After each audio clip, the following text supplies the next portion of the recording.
The rules for the completion of the ICAO flight plan are contained in the Jeppesen Manual in the Air Traffic Control section, starting on page 435.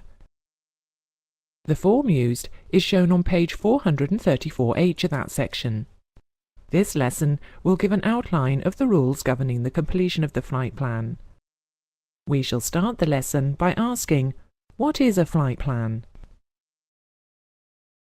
A flight plan is a prior notification given by a pilot to the interested air traffic control authorities of his intended flight, in terms of the route, speed, and altitude, and any additional information he may wish to give to ensure the safety of the aircraft and passengers. This information must be transmitted in strict adherence to the format printed in the Jeppesen Manual. Instructions for the completion of the flight plan are printed in the Jeppesen Manual. We shall briefly explain them here.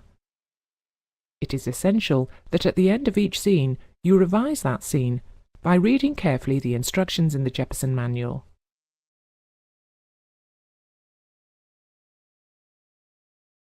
When inserting information in any of the boxes, always start at the first left-hand box.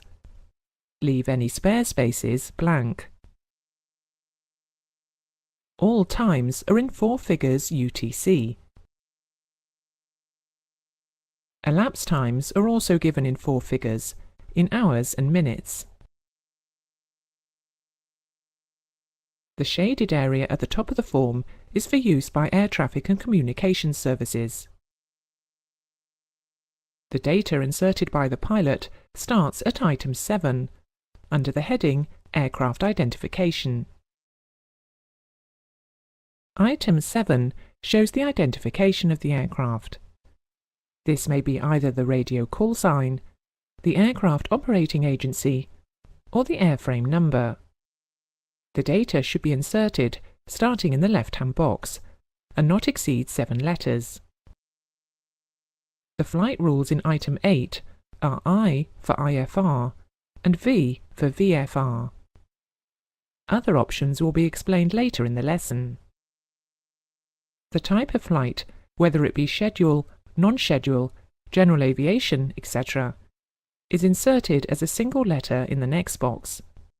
Item 9 concerns the number, type, and wake turbulence category of the aircraft included in the flight plan. The number is only inserted in the event that there is more than one aircraft included in the flight. For example, aircraft in formation. The aircraft type is identified by the abbreviation found in ICAO document 8643. Wake turbulence categories are dependent upon the maximum certified takeoff mass of the aircraft. Insert H for heavy, M for medium, and L for light. The specific figures for each category have been covered in previous subjects, but are shown at the bottom of page 435 in the Jeppesen Manual. The equipment specified in item 10 covers both the navigation and communications equipment and the surveillance equipment carried. 1 or more letters are placed before the oblique stroke to indicate the navigation and communication equipment. 1 or 2 letters are also used after the oblique stroke to specify the type of surveillance equipment. These abbreviations are explained on page 436. In item 13, insert the ICAO designator of the departure aerodrome and the estimated off-block time.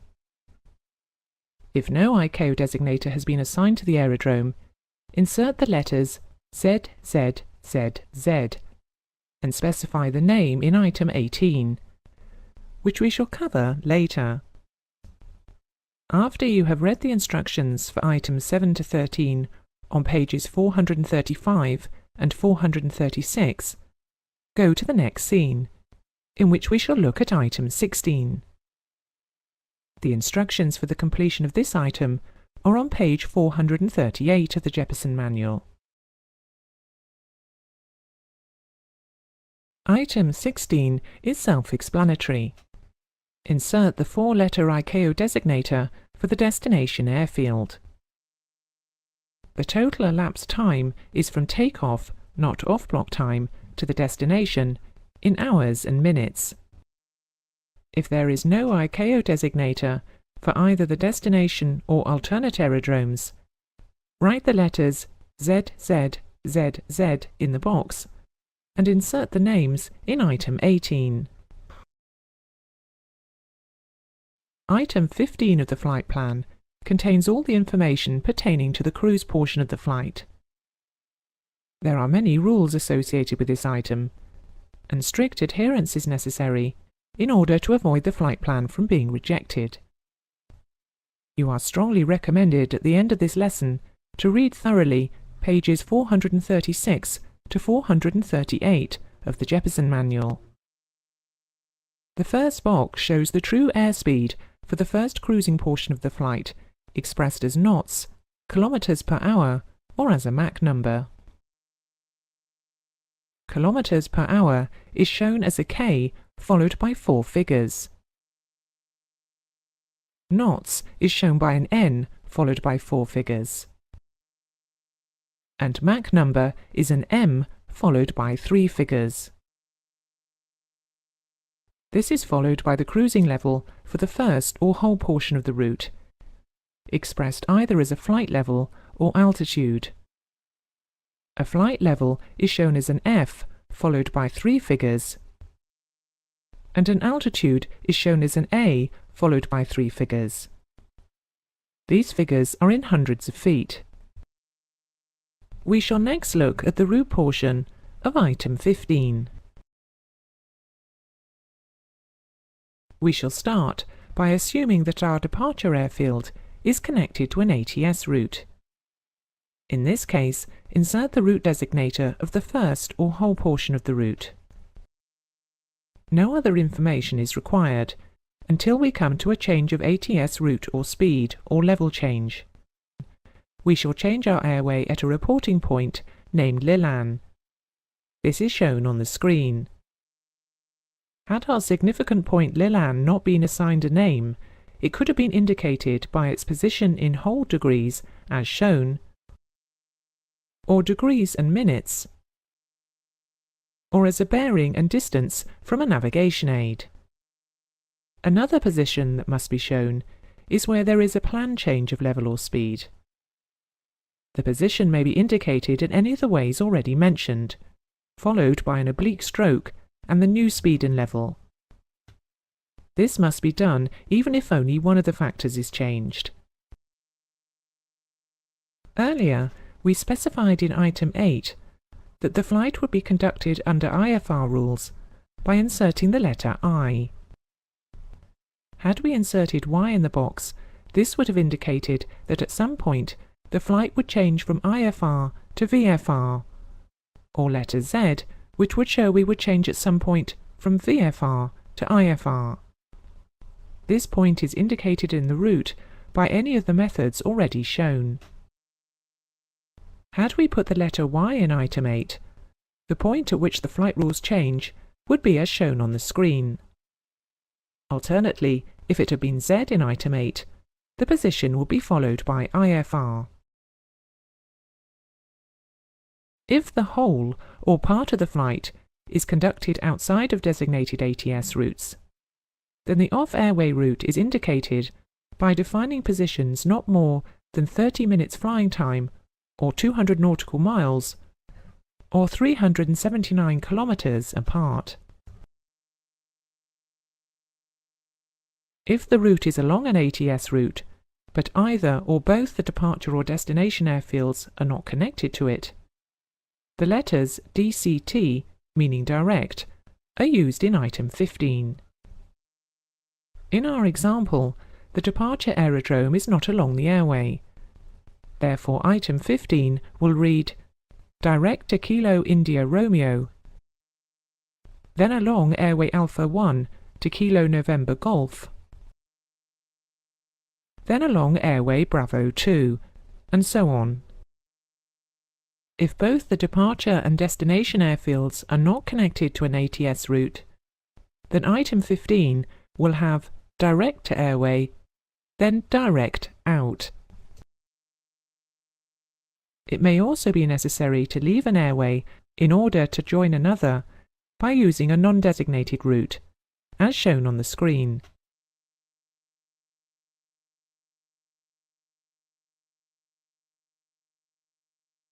Before moving on, read carefully all the regulations applicable to Item 15 on pages 436 to 438.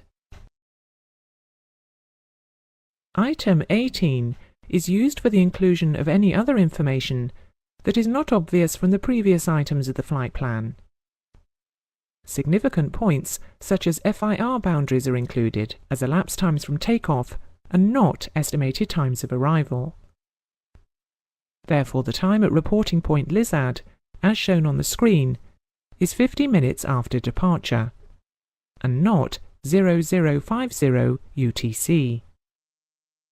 As mentioned previously, if either the departure or destination airfields do not have an ICAO designation, the letters ZZZZ are entered in the appropriate boxes 13 or 16. This is entered in Item 18 as shown. Other abbreviations used in Item 18 are shown on page 439.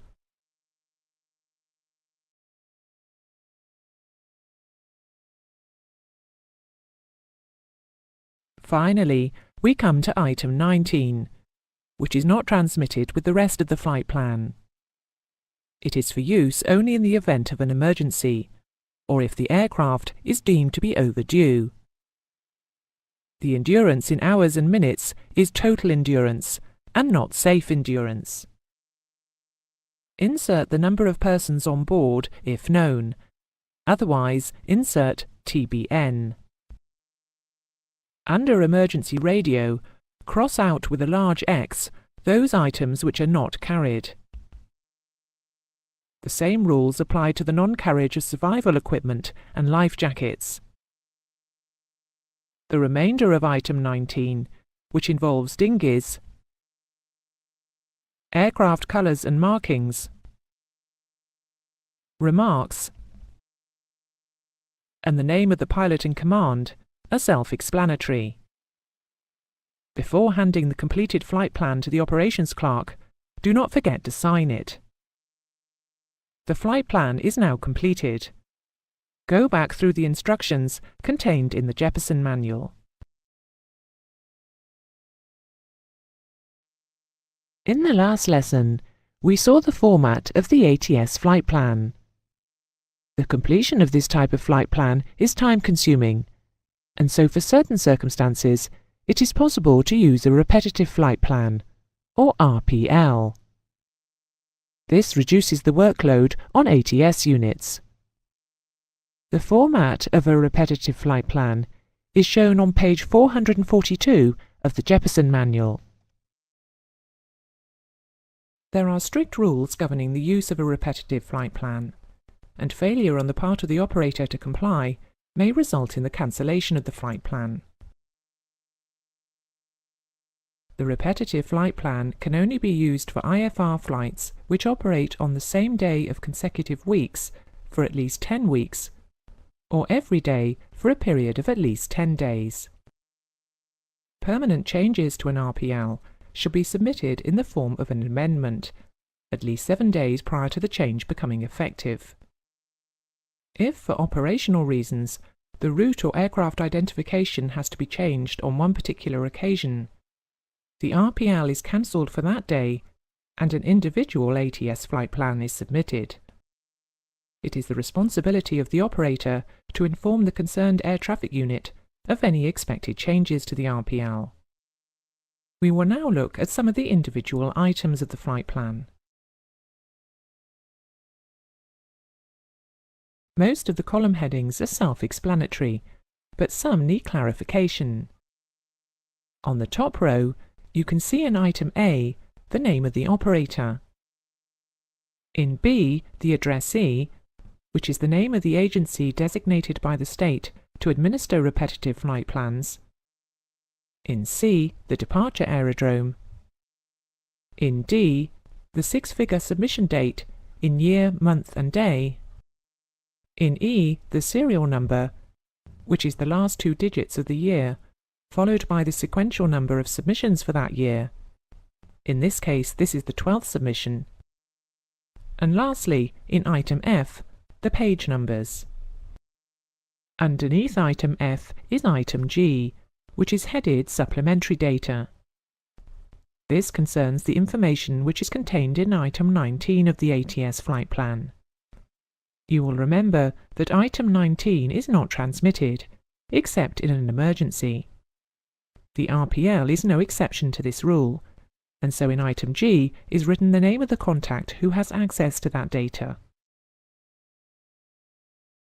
In column H, a plus sign is for a new or additional entry, and a minus sign for the entry to be deleted. Items I and J are the valid from and valid until sections. These use a similar six-figure date function, which we discussed in item D. The first two digits are the year, 90 being 1990. The next two digits are the month, so month 04 is April. And the last two digits are the day of the month, 01 being the first. Under the days of operation in item K, day 1 is Monday, 2 is Tuesday, and so on. If the flight is not operating on a particular day, a 0 is placed in the appropriate column for that day. For example, this flight is operating on the Monday, Wednesday, Friday, and Sunday only. Moving on from item K to item L, you can see the aircraft identification, which is actually the same as item 7 on the ICAO flight plan. Then we have the aircraft type and wake turbulence category, item 9 on the ICAO flight plan, and the departure off-block time, item 13 on the ICAO flight plan. In item O, you can see the route information, such as cruising speed, which is the true airspeed in knots, the same as item 15 in the ICAO flight plan, the level, and the route details. The last two items are the destination aerodrome and total elapsed time, which is the same as item 16 in the ICAO flight plan. And finally, the remarks item, item Q.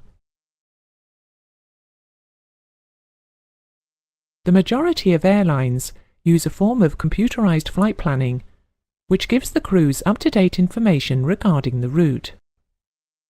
This information includes meteorological data, waypoints, planned fuel, radio frequencies, and much more. To achieve this, the computers are programmed with the operator's aircraft type, aircraft limitations, preferred routes, SIDS and stars, etc. Before each flight, the computer is fed information on wind, temperature, destination, and any other information pertinent to the flight, and a flight plan is produced. In the next scene, we shall look at an example of a computerized flight plan.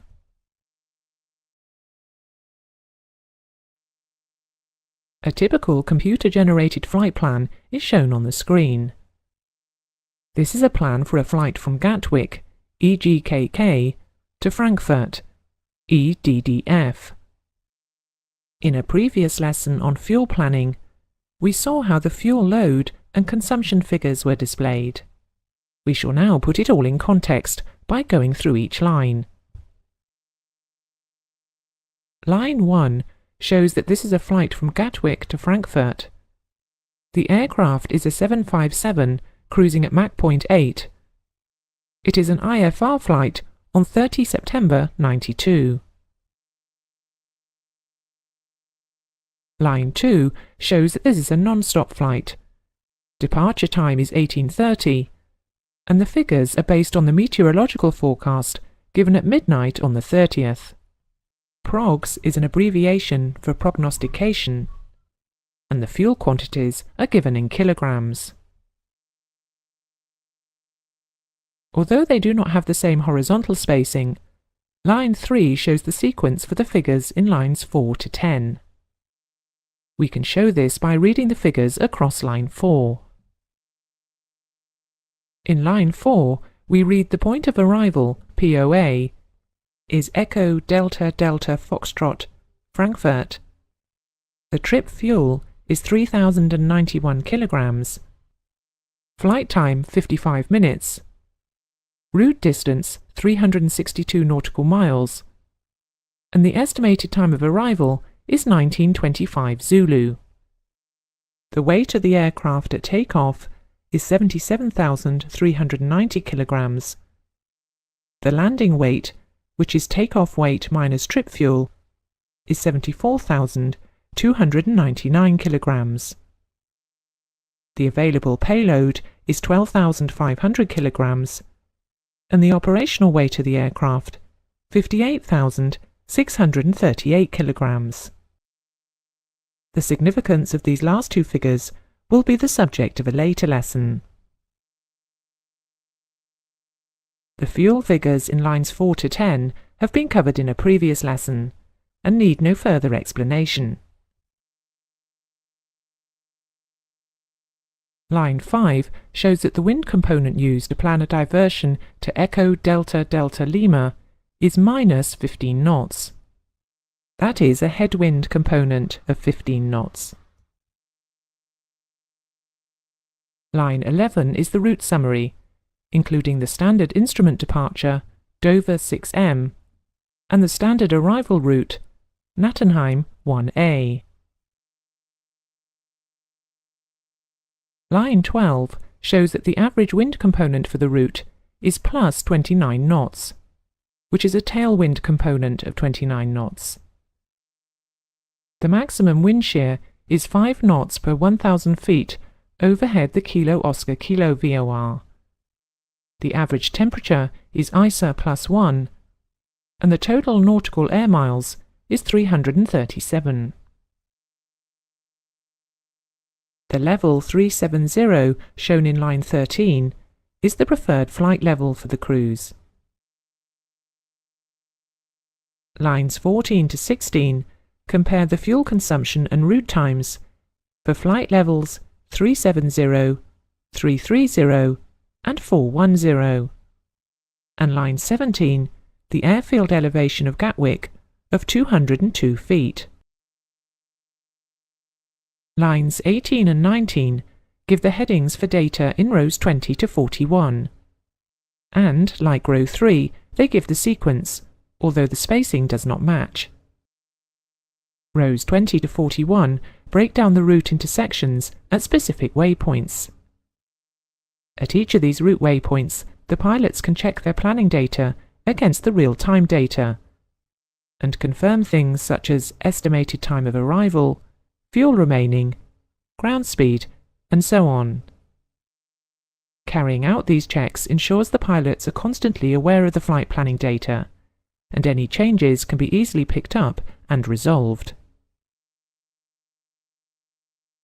The headings are as follows: Airway designator and minimum sector altitude, waypoint identifier and its frequency, magnetic track, drift, zone or sector distance, zone or sector time, ETA, ATA, accumulative flight time, wind velocity, wind component, ground speed, distance remaining, fuel remaining in hundreds of kilograms, minimum safe altitude, frequency, no change on this leg. Line 42 shows the elevation of Frankfurt is 364 feet. Lines 43 to 46 give the geographical positions of the waypoints, which can be entered by the crew into the FMS. Line 47 shows the total elapsed time from takeoff to the FIR boundaries.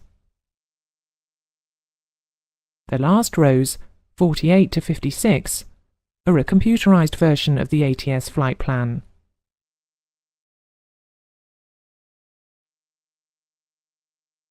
The flight plan we have just been through in detail may not be exactly in the format used by all operators. However, the content will be similar. The use of computerized flight plans eases the workload on the operations department and provides a useful tool for the crew to monitor the progress of the flight.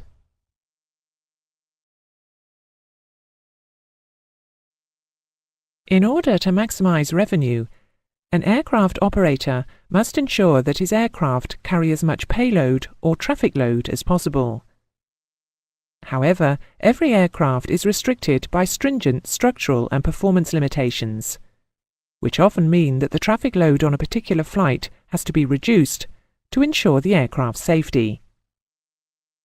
In this lesson, we shall look at some of these limitations by using the definitions found in Section 1, pages 2 and 3 of CAP 697. You will note that these definitions use the word mass rather than weight, but they can be considered to have the same meaning in the context of this lesson.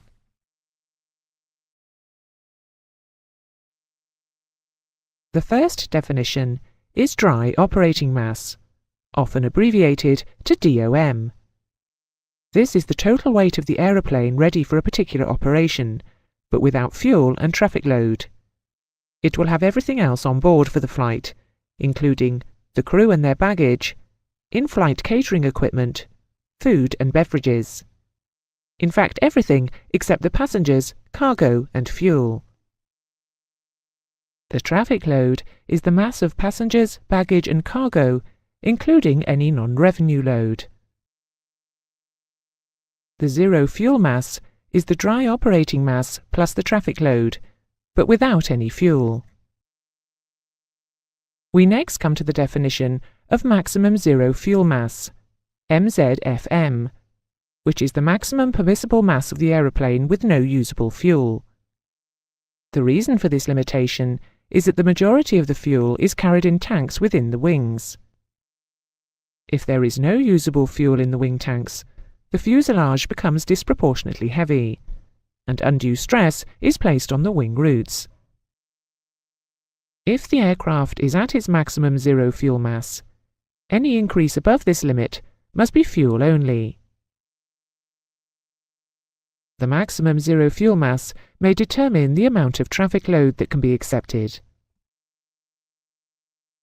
The maximum structural takeoff mass, also called the maximum takeoff mass, MTOM, is the maximum permissible aeroplane mass at the start of the takeoff run under normal circumstances. The next definition, maximum structural landing mass, is often referred to as maximum landing mass and is abbreviated to MLM. Assuming that there are no other restrictions on the landing run, this is the maximum permissible total aeroplane mass on landing in normal circumstances. The definitions we have covered are all found on pages 2 and 3 in Section 1 of CAP 697. They must be learned and understood in order to be able to calculate the optimum payload that may be carried under differing aircraft configurations. This will be the subject of the next lesson. A method of calculating the maximum traffic load that may be carried on a particular flight is to compare the available mass for that load within the restrictions imposed by the maximum takeoff mass, maximum landing mass, and maximum zero fuel mass. From a study of the definitions shown in the previous lesson, it can be seen that the maximum takeoff mass minus the sum of the fuel at takeoff and the dry operating mass will give a mass that is available for a traffic load at takeoff. Similarly, the maximum landing mass minus the sum of the fuel on landing and dry operating mass will give a mass that is available for traffic load on landing. And finally, the maximum zero fuel mass minus the dry operating mass will also give a mass that is available for a traffic load. Note that fuel plays no part in this equation. The lowest of these three figures will give the traffic load that may be carried safely without exceeding any of the structural limits. Everyone has a different concept of how a mathematical solution should be set out, and so this is only a suggested method. Set out a table as shown on the screen. Given the following figures, calculate the maximum traffic load that can be carried. The dry operating mass is 46,000 kilograms. Maximum zero fuel mass is 62,000 kilograms. The maximum landing mass is 69,000 kilograms. And the maximum takeoff mass is 77,000 kilograms. The total fuel at takeoff is 7,000 kilograms, and the trip fuel is 5,000 kilograms. Assuming contingency fuel and alternate fuel are not used, the fuel on landing will be 2,000 kilograms. We can now put these figures into our table. Be sure not to enter any fuel figure into the maximum zero fuel mass column. We can now do the calculations. The lowest figure is 16,000 kilograms, and so this is the maximum traffic load that can be carried, so as not to exceed the structural limits imposed by the maximum zero fuel mass. To emphasize the point, we shall do one more example. Use the following figures to determine the restricting factor and the maximum traffic load that can be carried. Maximum takeoff mass, 18,000 kilograms. Maximum landing mass, 17,000 kilograms. Maximum zero fuel mass, 16,000 kilograms. And dry operating mass, 11,000 kilograms. The fuel at takeoff is 2,100 kilograms, and the trip fuel is 1,400 kilograms. Using the above figures, it can be seen that the fuel on landing should be 700 kilograms. Enter these figures into the table. Do the calculation as before. The lowest figure of the three is 4,900 kilograms, and so this is the maximum traffic load that can be carried, and, in this case, the aircraft is restricted by its maximum takeoff mass.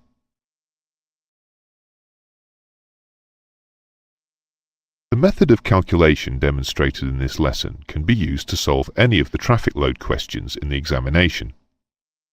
The maximum traffic load is always the lowest figure, and the restriction which limits the traffic load is that column in which the lowest figure occurs.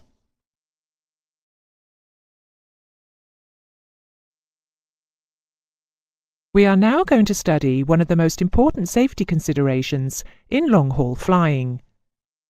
It is known as point of equal time. This is often abbreviated to PET. It is also called equal time point, which can be abbreviated to ATP. An older name for it is critical point. If you see any of these terms or abbreviations, they all mean the same thing. The majority of transport flights take place over routes where there are many en route alternate aerodromes. In the event of an emergency requiring an in-flight diversion, there are usually several available. However, over some routes, there may be no diversion available over a large part of the flight. Oceanic transits, such as this one over the Atlantic, are one example. After passing Gander, which is the most easterly point of Canada, the next available airfield is Shannon in Ireland. This is a distance of over 1,700 nautical miles. Should a failure occur at some point over the Atlantic Ocean, the most important consideration is to get the aircraft on the ground as soon as possible. This is a point of equal time problem. The point of equal time is defined as that point along track from which it will take the same time to fly to one of two airfields. Therefore, if an emergency takes place after the PET, it is quicker to go on. And if before the PET, it is quicker to return. The point of equal time therefore occurs when time on equals time home. The determination of the PET is a time problem, and there will always be sufficient planned fuel for the aircraft to fly to one of the nominated airfields. The amount of fuel carried is not a consideration. Point of equal time may be calculated between the departure and destination airfields, as in this example, or it may be calculated for that part of the route for which no diversion airfield exists.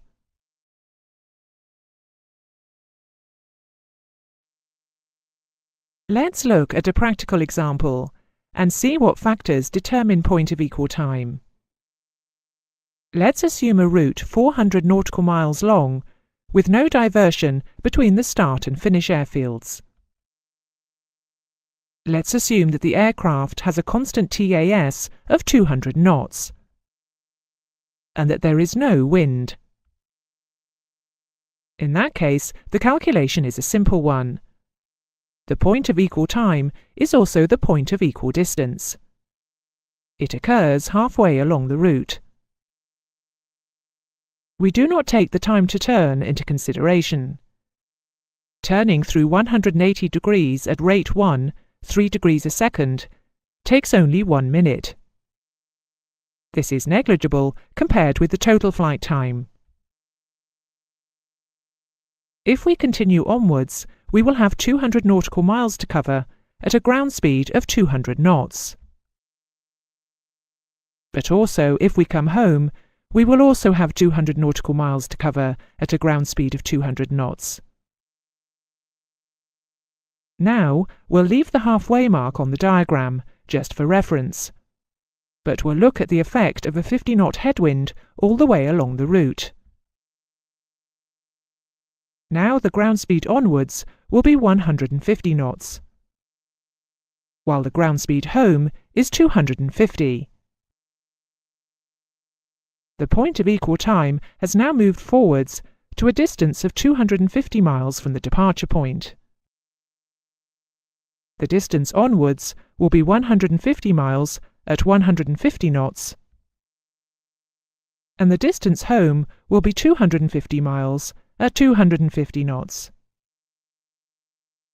The effect of the headwind has therefore been to move the point of equal time towards the direction that the wind is coming from. What if it had been a tailwind?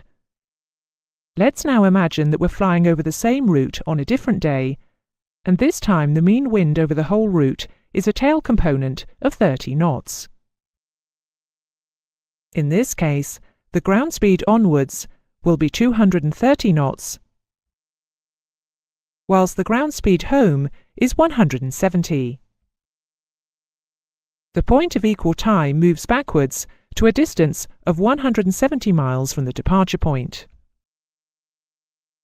The distance onwards will be 230 miles at 230 knots, and the distance home will be 170 miles at 170 knots. The effect of the tailwind has also been to move the point of equal time towards the direction that the wind is coming from. So the effect of any wind component along track, whether head or tail, is always to move the point of equal time towards the direction that the wind is coming from.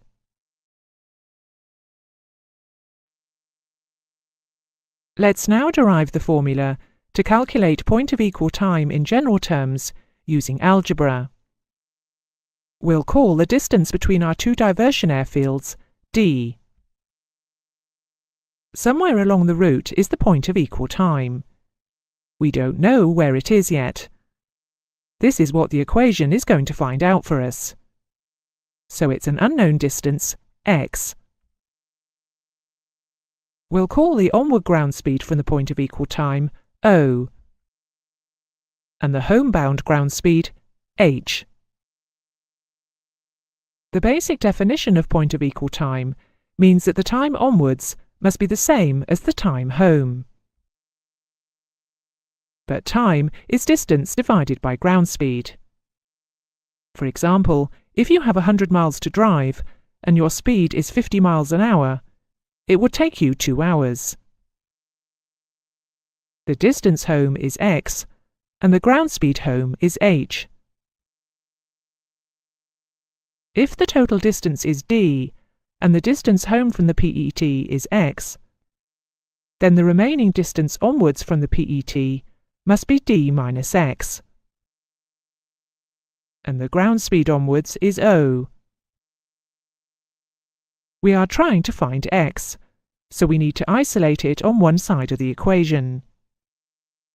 We start by cross-multiplying. This gives us xo equals h, open brackets, d minus x, close brackets. Multiplying out, we get xo equals dh minus xh. We now need to get the term xh onto the left-hand side of the equation. So we bring it across, changing the sign as we do so. This gives us xo plus xh equals dh. Factorise the left-hand side to isolate x. And now divide both sides by O plus h. This gives the final equation x equals dh over O plus h. This is the one that you must remember. You will not be examined on the derivation which we have just shown. We put it in to demonstrate that the equation is based on good logical algebra and is correct. But whether you remember that part or not, you must be able to recall the result, which is that x equals dh over O plus h. This is the starting point for all point of equal time questions.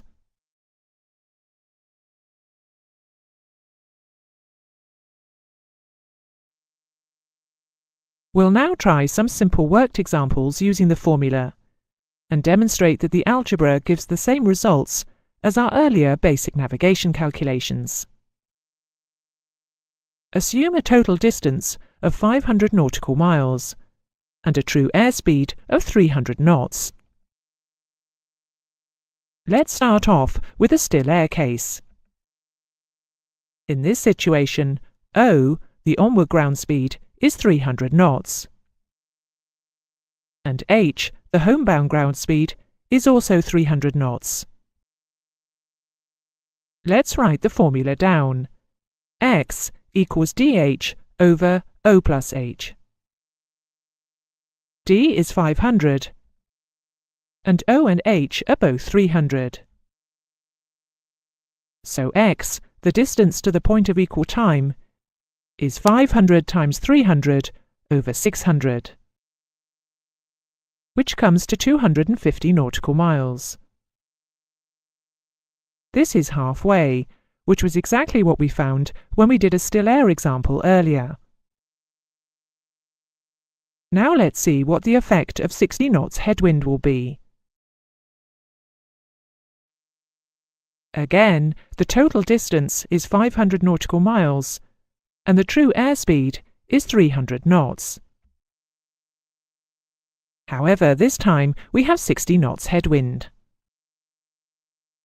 Now O, the onward ground speed, will be the combination of the 300 knots TAS and the 60 knots headwind.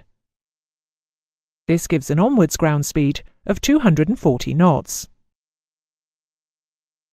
However, if we return, the headwind becomes a tailwind, and h, the homebound ground speed, becomes 360 knots. Here's the formula. X equals dh over O plus h. D is 500, and O is 240, and h is 360. This means that x, the distance to the point of equal time, is now 500 times 360 over 600, which comes to 300 nautical miles. So using the algebra confirms what we have shown with simple navigation calculations earlier. The effect of a wind component along track is to move the point of equal time towards the direction that the wind is coming from.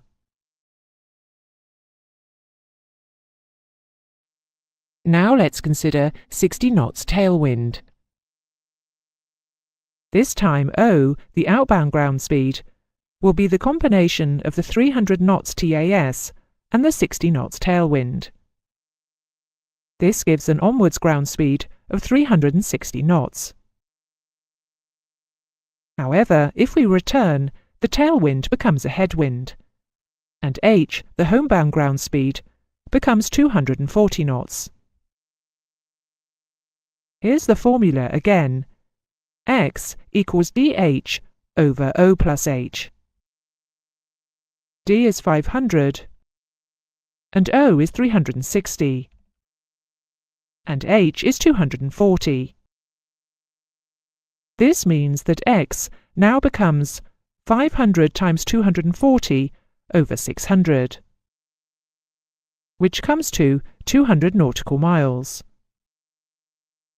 And again, using the algebra confirms what we had shown with simple navigation calculations earlier. The effect of a wind component along track is to move the point of equal time towards the direction that the wind is coming from.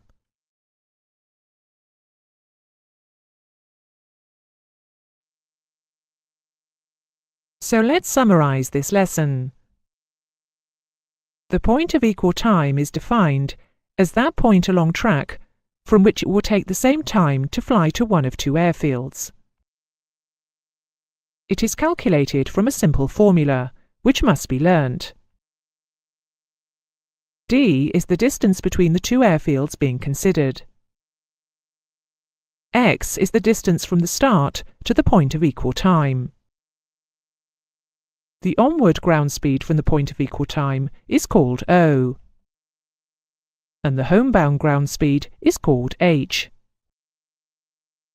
The effect of any wind component along track is always to move the point of equal time towards the direction that the wind is coming from. This is true whether it is a headwind or a tailwind.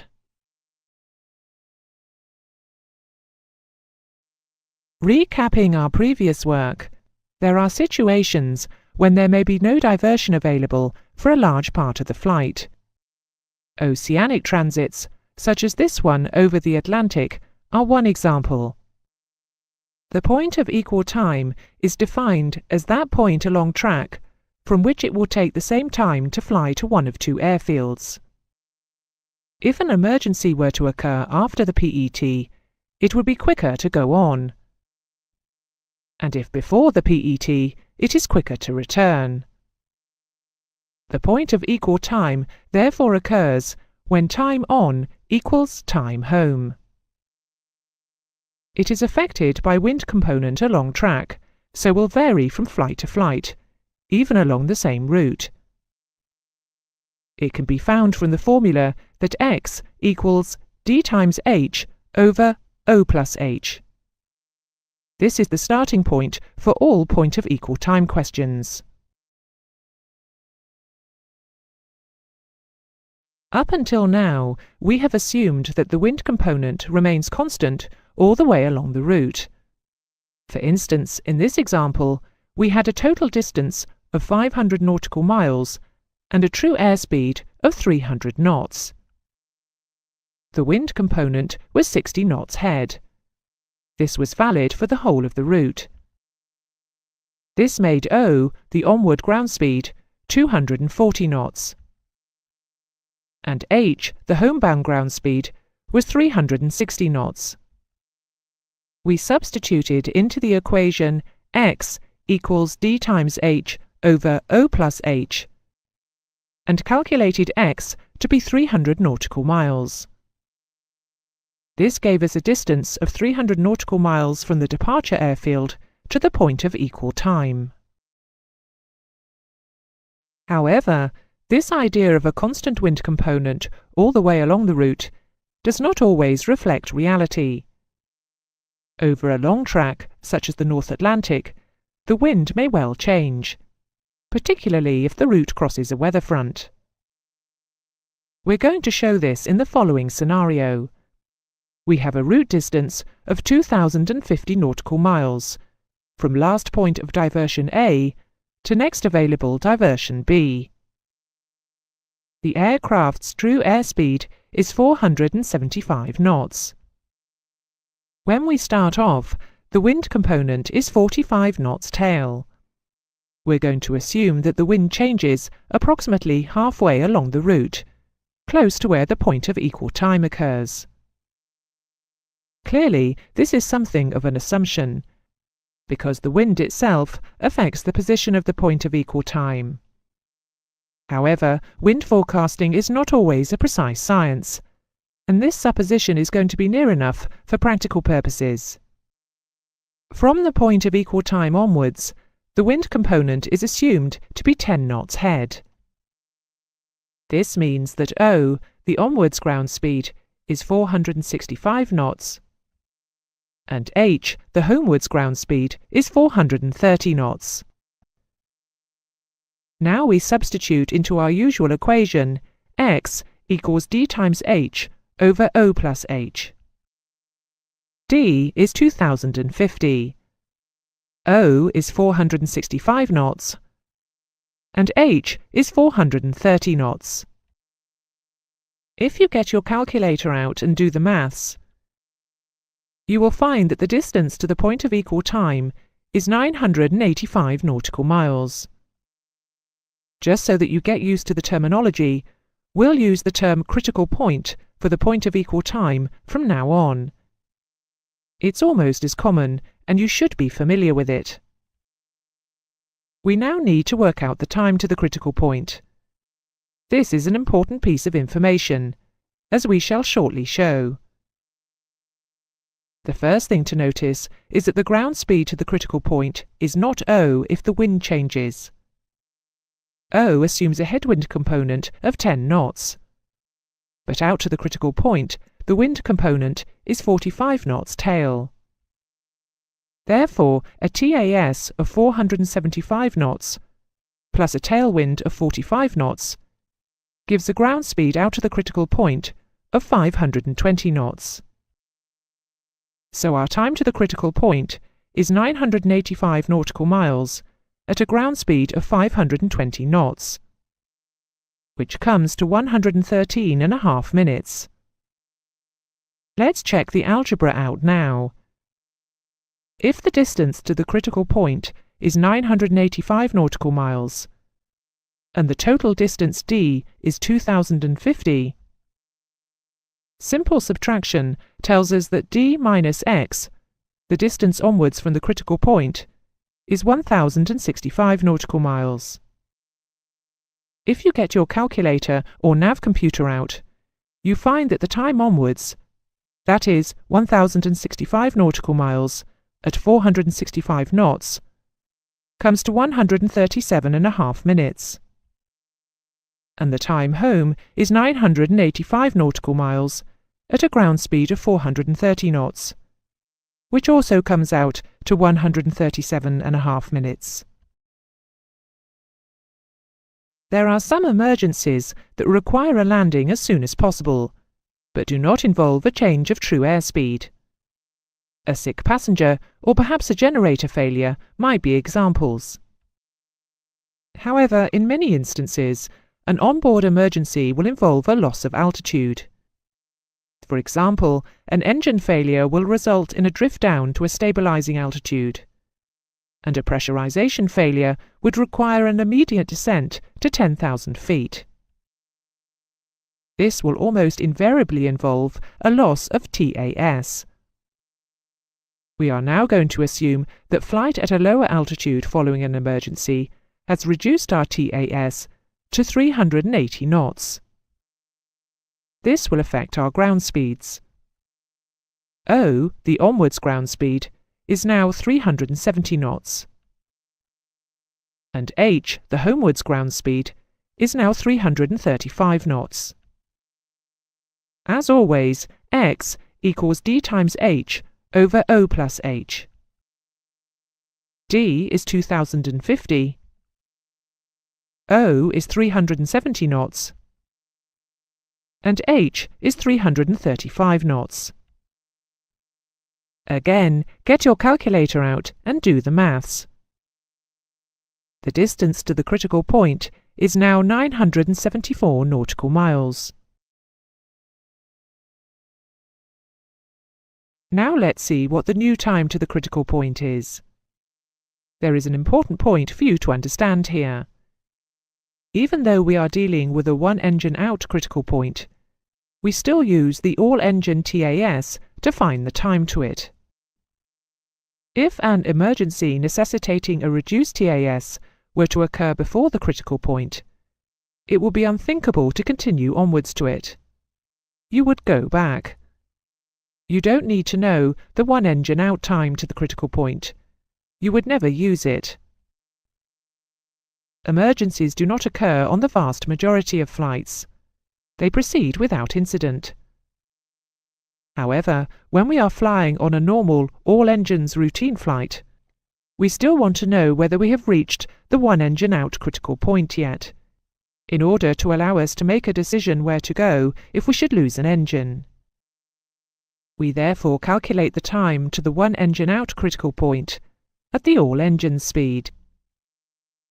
As before, a TAS of 475 knots, plus a tailwind of 45 knots, gives a ground speed out to the critical point of 520 knots. This time, our time to the critical point is 974 nautical miles, at a ground speed of 520 knots, which comes to 112.5 minutes. Let's compare the answers we got for the all engines critical point and the one engine out critical point. Using the all engines TAS after the critical point, the distance to the critical point was 985 nautical miles, and the time was 113.5 minutes. Using the one engine out TAS after the critical point, the distance to the critical point was 974 nautical miles, and the time was 112.5 minutes. At first sight, this seems like a pretty remarkable result.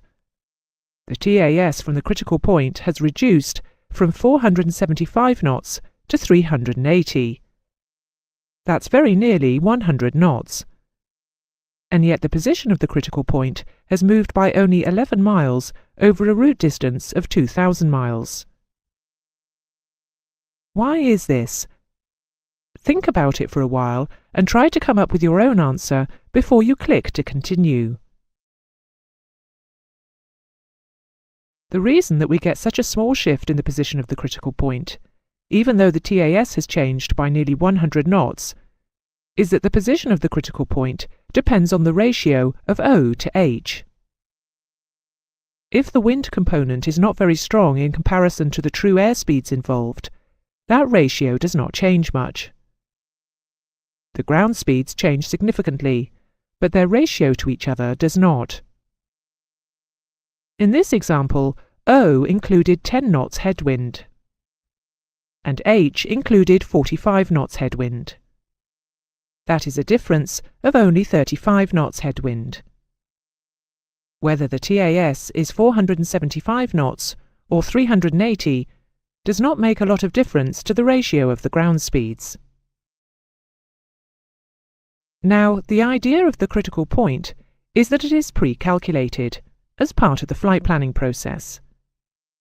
Then, as the aircraft passes over the last point of diversion before the oceanic leg, the actual time of arrival is noted. The pre-planned time to the critical point is extracted from the flight plan and added to the actual time of arrival over the last waypoint. This takes all the decision-making out of in-flight emergencies. If one should occur, there is no frantic searching through charts or rapid calculation in the air. The decision is a simple one. If the time is less than 112.5 minutes after the last waypoint, we turn back. If it is more, we go on. We do not want to complicate this decision by having different critical points for different situations with different ETAs. Because the difference between the 2 points is usually quite small, we always take the one engine out situation. This covers the worst case, so this is the calculation we use.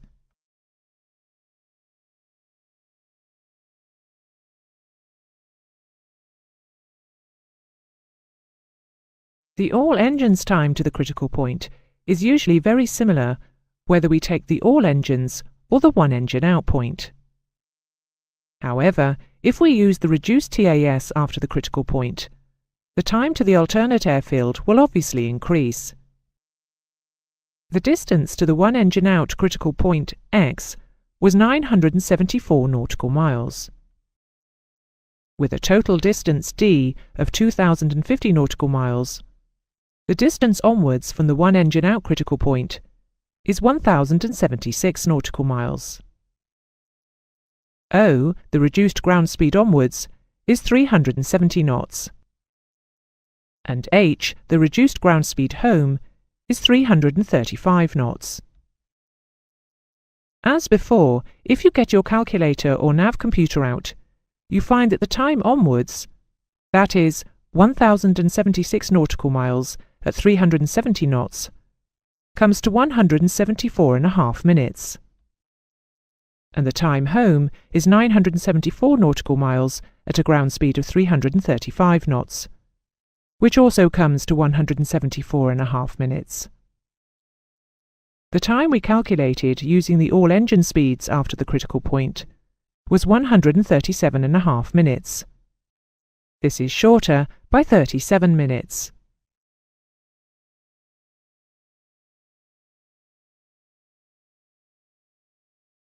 Sometimes you are given wind velocity and track instead of component, and you have to calculate O and H yourself. Here is an example. The track between A and B is 030 degrees true, and the distance is 500 nautical miles.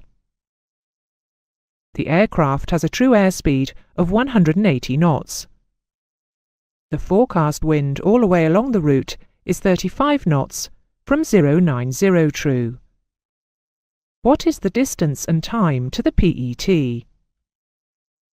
We first need to find O. Plot the wind velocity of 090 at 35 knots on your navigation computer.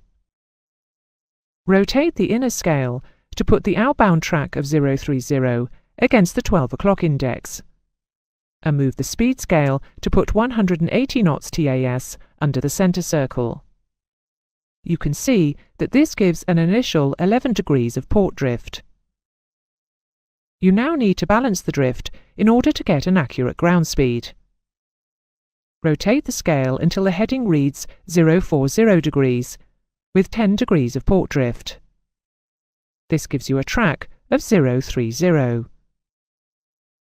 This gives O as 160 knots. Now we find H. If the outbound track is 030, the homebound one must be the reciprocal 210 degrees true. Rotate the inner scale to put the homebound track of 210 against the 12 o'clock index, still keeping 180 knots TAS under the centre circle. You can see that this gives an initial 9 degrees of starboard drift. Balancing the drift again, rotate the scale until the heading reads 200 degrees, with 10 degrees of starboard drift.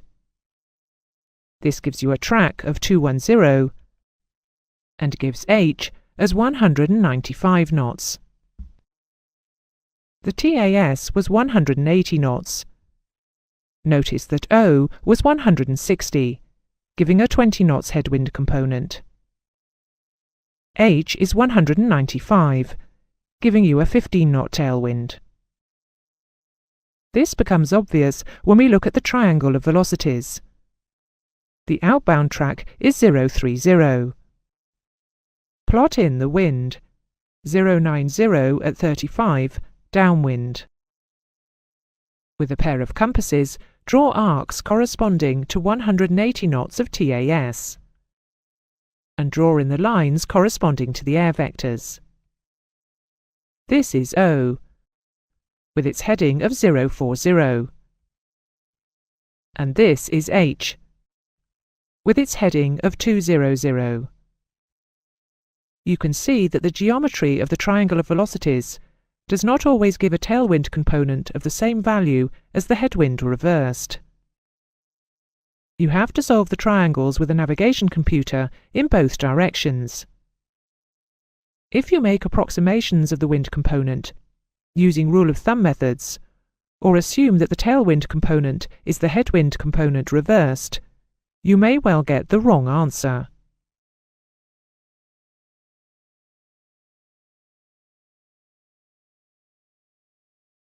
Let us summarize what we have covered. Point of equal time, or critical point, can be found from the formula x equals d times h over O plus h. This is the starting point for all point of equal time questions. Some calculations assume a constant wind component all along the route.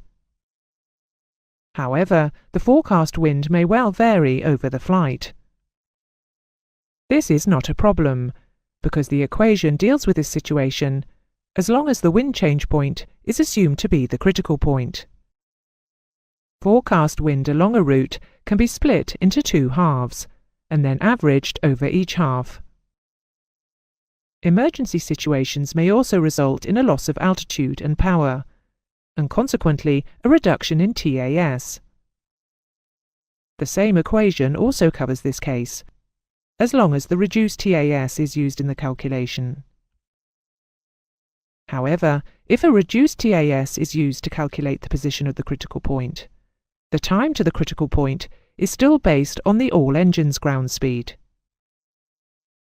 Unless there is a strong wind component, there is usually little difference between the position of the one engine out critical point and the all engines critical point. In order to keep the decisions simple, we use just one point of equal time. This is always the one engine out case. And finally, if you are given wind velocity and track instead of component, and you have to calculate O and H yourself, you have to solve the triangles with a navigation computer in both directions.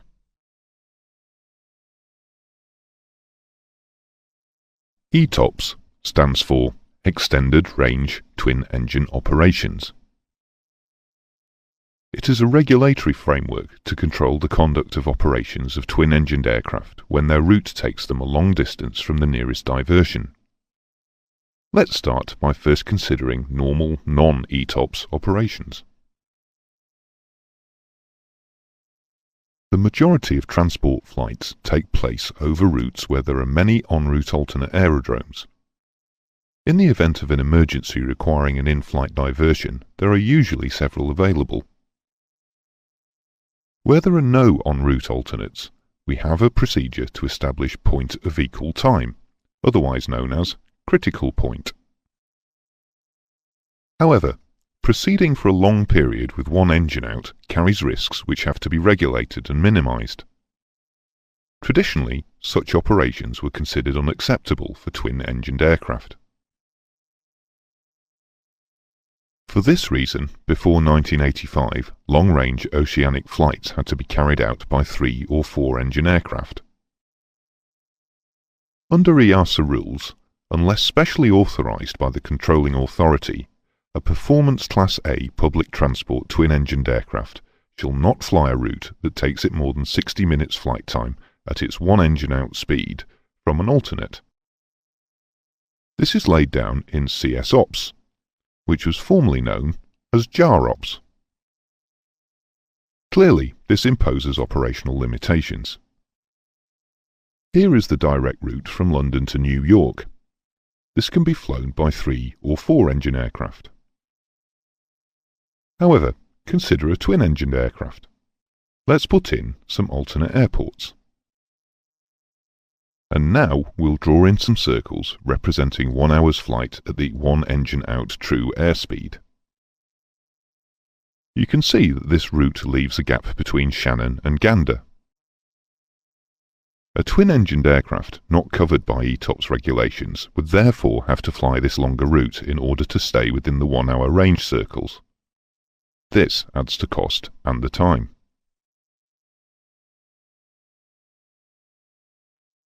This situation changed from the early 1980s onwards, when more powerful and reliable engines were developed. It became possible to build twin-engined aircraft capable of carrying large numbers of passengers over thousands of miles. manufacturers and operators lobbied that the chances of an engine failing in flight were now extremely low, and also that in the unlikely event of an engine failure, a twin-engined aircraft could still safely operate on one engine for longer periods than 1 hour. This argument was accepted, and the regulations were changed, allowing the first ETOPS flight to take place in 1985. However, the regulation and control of such flights is extremely stringent. Each operator requires an individual ETOPS approval from its National Aviation Authority, and only certain approved aircraft types can be authorised. Let's look at some of the definitions used in ETOPS. Firstly, ETOPS itself. The letters stand for Extended Range Twin-Engine Operations. It is defined as those operations intended to be, or actually conducted by twin-engined aircraft over a route that contains a point further than 1 hour's flying time in still air at the normal one-engine inoperative speed from an adequate aerodrome. We shall look at the definition of an adequate aerodrome shortly. We therefore need to define the normal one-engine inoperative speed. The operator is required to determine a speed for the calculation of the maximum distance to an adequate aerodrome for each two-engine type. This is not necessarily the exact speed which would occur on the occasion of any particular emergency, since that would vary with weight, temperature and altitude. However, it is the speed to be used for all planning and should cover the typical worst case. It has to be defined in the operator's flight operations manual and, for most current ETOPS-capable aircraft, is around 380 knots true airspeed.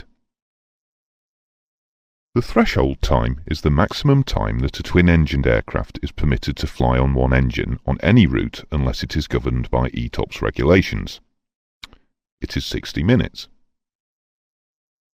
Alternatively, it may be defined for some operators as a threshold distance, in which case it is the distance travelled in still air in 60 minutes at the normal one-engine inoperative cruise speed. However, where an ETOPS extension is granted, the rule time is used. This is defined as the maximum time at the normal one-engine inoperative speed that any point on the route may be from a suitable aerodrome for landing. Again, we will look at the definition of a suitable aerodrome shortly. Alternatively, this may be quoted as a rule distance, in which case it's the distance travelled at the normal one-engine inoperative speed in the rule time. The ETOPS entry point is that point along the track where the aircraft first passes the threshold distance from any adequate aerodrome. The ETOPS exit point is that point along the track where the aircraft is last more than the threshold distance from any adequate aerodrome. The ETOPS segment is that portion of the route where the aircraft is more than the threshold distance from any adequate aerodrome. This may alternatively be known as the ETOPS sector. ETOPS regulations are applicable only over the ETOPS segment.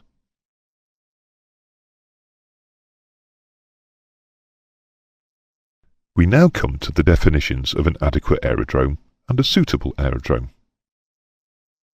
Firstly, an adequate aerodrome.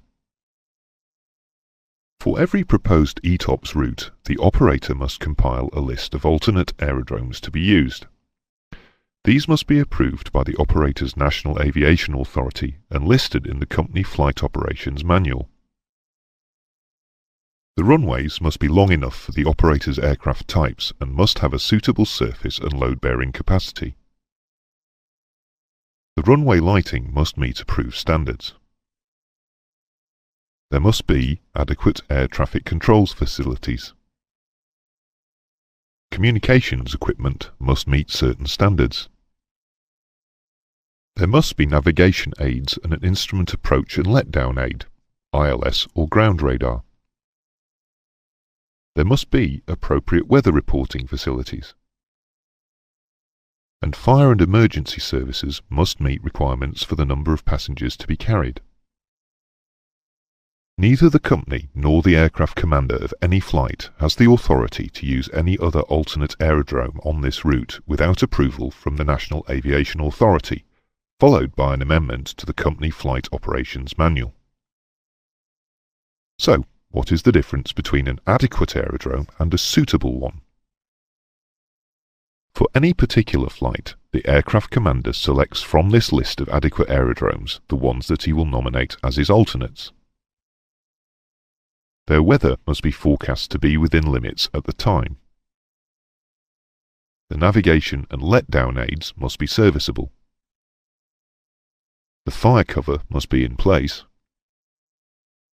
And each aerodrome must be open from 1 hour before it might first be needed until 1 hour after it might last be needed. These become the suitable aerodromes for that flight and are nominated on the ATC flight plan.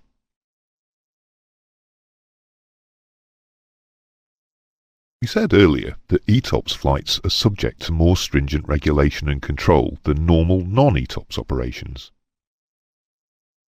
It is a requirement to compile a minimum equipment list for any public transport operation.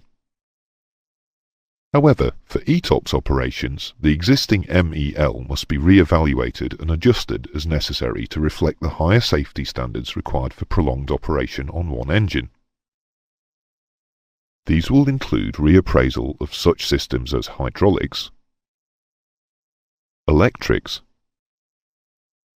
instrumentation, fire suppression, air conditioning and pressurization, and many others. Critical point is always an important consideration in any flight which takes place a long distance from alternates, whether ETOPS or not. The easiest method of calculating it, and certainly the one you should use for exam questions, is the equation that x equals dh over O plus h. However, there are many other ways of establishing it. One of them is by use of the Jeppesen North Atlantic plotting chart, Chart NAP in the Jeppesen Manual. The chart has a number of circles centered on various airfields. The dotted lines represent a rule time of 180 minutes flight time, and the solid lines represent a rule time of 120 minutes and a distance of 820 nautical miles. A TAS of 410 knots has been assumed. In the center of the chart is a line with an arrow at each end.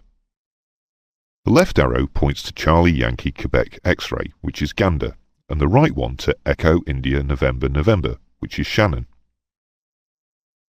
The orientation of the arrow is the great circle track between Shannon and Gander, and the figure 1715 is the total distance between them. The vertical line through the figure shows the halfway point. At the bottom right-hand corner of the chart is a diagram which can be used to calculate the position of the equal time point. We use the normal convention of positive for a tailwind and negative for a headwind component to plot the outgoing and returning wind components. The intersection of the two lines gives an equitime number. The instructions tell us that if we multiply this number by 1% of the distance between the two aerodromes, the product is the difference that the equal time point is displaced from the midpoint. Positive moves the point in the continuing direction and negative in the returning direction. Here is a worked example calculating the equal time point, assuming a tailwind component of 30 knots from Shannon and a headwind component of 30 knots back to Shannon. Plot the two lines as shown on the screen. The intersection of the two lines gives an equitime number of -3. As the total distance between Shannon and Gander is 1715 nautical miles, 1% is 17.15. Multiplying by -3 gives a distance of -51.45. As the answer is negative, we move the equal time point 51.5 nautical miles in the returning direction. This is towards Shannon. The distance markers on the arrow between Shannon and Gander help us plot the position. This is a quick and simple way of adjusting the equidistant point for wind component to make it the equal time point, or critical point.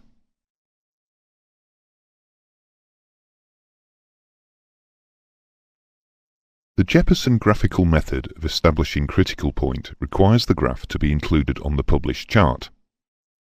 Additionally, it is valid for only one TAS, which may not be the one that our aircraft uses. A method that can be used on any navigational chart and for any TAS utilizes direct plotting of the wind vector. We start by plotting the still air critical line, which is the halfway mark. We now work out the time taken in still air to fly to either aerodrome at the one engine out speed. The distance from Shannon to Gander is 1715 nautical miles, so the distance from the halfway point to either of them is 857.5 miles. At the typical one engine out TAS of 380 knots, this would take 2 hours and 15 minutes. We now apply the wind vector. As an example, we shall assume that the forecast wind velocity is 315 at 50 knots for the whole of the route. However, this is just 1 hour's worth of wind. From the critical point, the aircraft would be in this wind for 2¼ hours. We therefore need to expand our wind vector by this factor. 50 knots for 2¼ hours gives a vector length of 112.5 nautical miles. We plot this upwind from the still air critical line, that is, the equal distance line. This gives us the wind-adjusted equal time line. As you can see, we have moved the critical line in the direction that the wind is coming from, exactly as we noted in our opening lesson on point of equal time. Additionally, we have not had to convert the wind velocity into a wind component. The geometry of the plotting takes into account the angle between the track and the wind direction.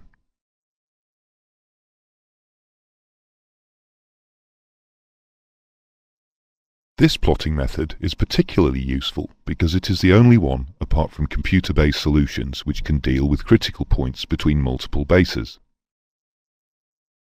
Take this situation. You are flying from Muscat in Oman to Malé in the Maldive Islands.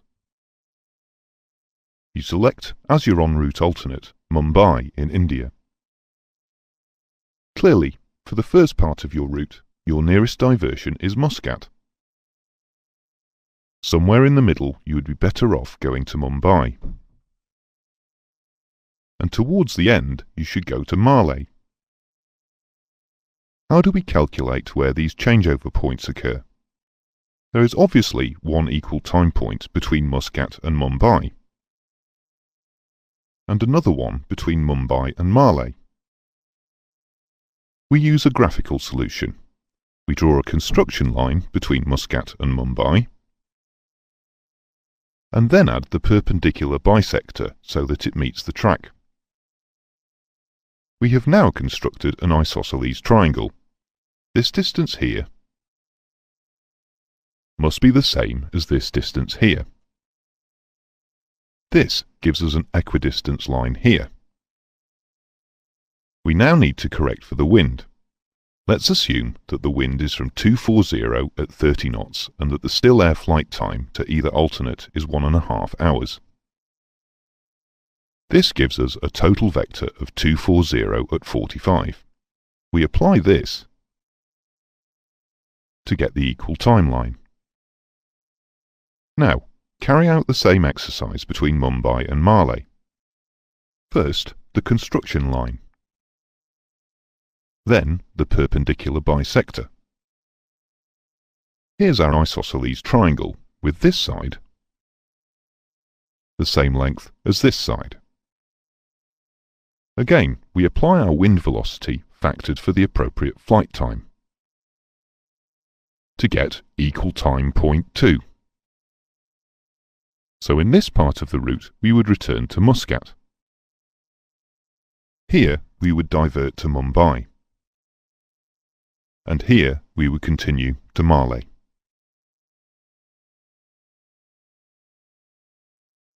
Fuel policy also needs to be closely addressed for ETOPS operations.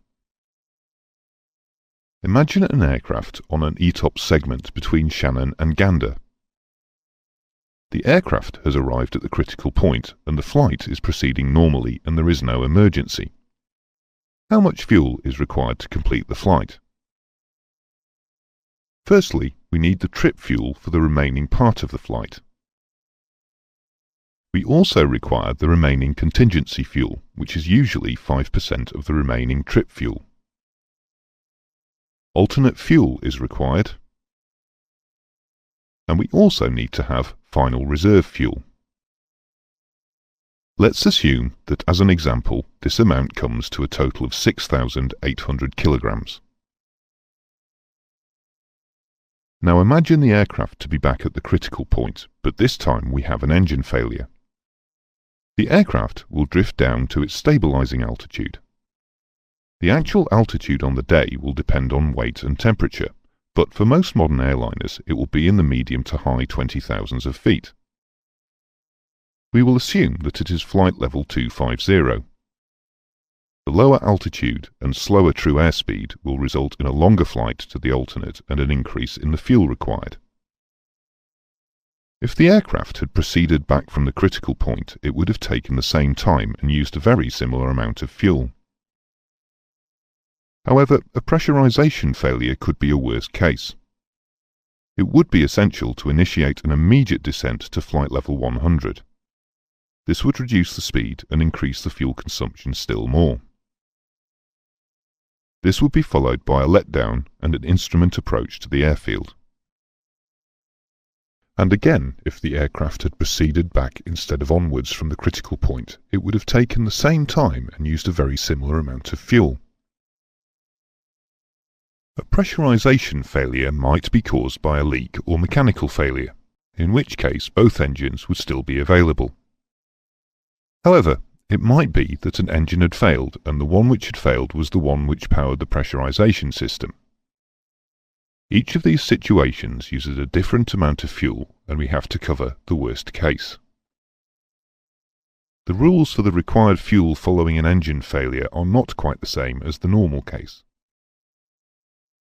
We need the remaining trip fuel, but this time for the descent, the transit at flight level 100 and the second descent to 1500 feet, plus the normal 5% contingency fuel. We don't need alternate fuel. We are already diverting. The remaining trip fuel and contingency fuel has become the alternate fuel. We still need final reserve fuel, but it is assumed that if you've just flown halfway across the Atlantic on one engine, you'll get a certain amount of priority when you arrive. Final reserve fuel is therefore reduced to 15 minutes instead of the usual half hour. In addition, we are required to have fuel for an instrument approach, which may not be successful, so we'll also need the fuel for a missed approach procedure, another instrument approach and a landing. Will this amount of fuel come to more than the amount we would have needed if the flight had proceeded uneventfully? That was 6,800 kilograms. The answer is that it depends on the circumstances. There are many variables. If the aircraft had been proceeding to Los Angeles after passing Gander, there would have been plenty of remaining normal trip fuel. However, if it had been going to Gander or Montreal, there would not. The number of engines available to us will also make a difference. One engine is usually more economical than two, but if both are working normally following a pressurization failure, you would not plan to shut one down in order to save fuel. There are other factors as well. Weight, temperature, and the requirement for anti-icing will all affect the calculation. We have to work it out for the worst case. In this example, we are going to assume that the fuel required is 7,600 kilograms. This amount is known as the critical fuel.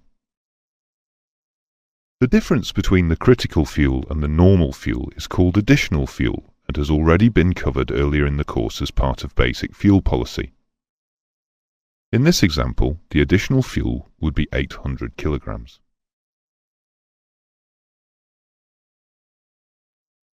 CAP 697 gives us the data to calculate critical fuel for the Boeing 737-400. The relevant graphs are figure 4.7.1 alpha on page 73, which is for the one engine case, and figure 4.7.1 Bravo on page 74, which is for two engines. These are used for pre-flight planning to establish critical fuel. Therefore, notice that at the bottom it says distance to diversion airport from critical point. The calculation is from the critical point, not the actual point of diversion. This covers the worst case. Let's see what they include. For the all engines operative case, the white box at the top left says emergency descent to 10,000 feet, level cruise at 10,000 feet, 250 knots indicated airspeed descent to 1,500 feet, 15 minutes hold at 1,500 feet, 1 missed approach, approach and land, 5% allowance for wind errors.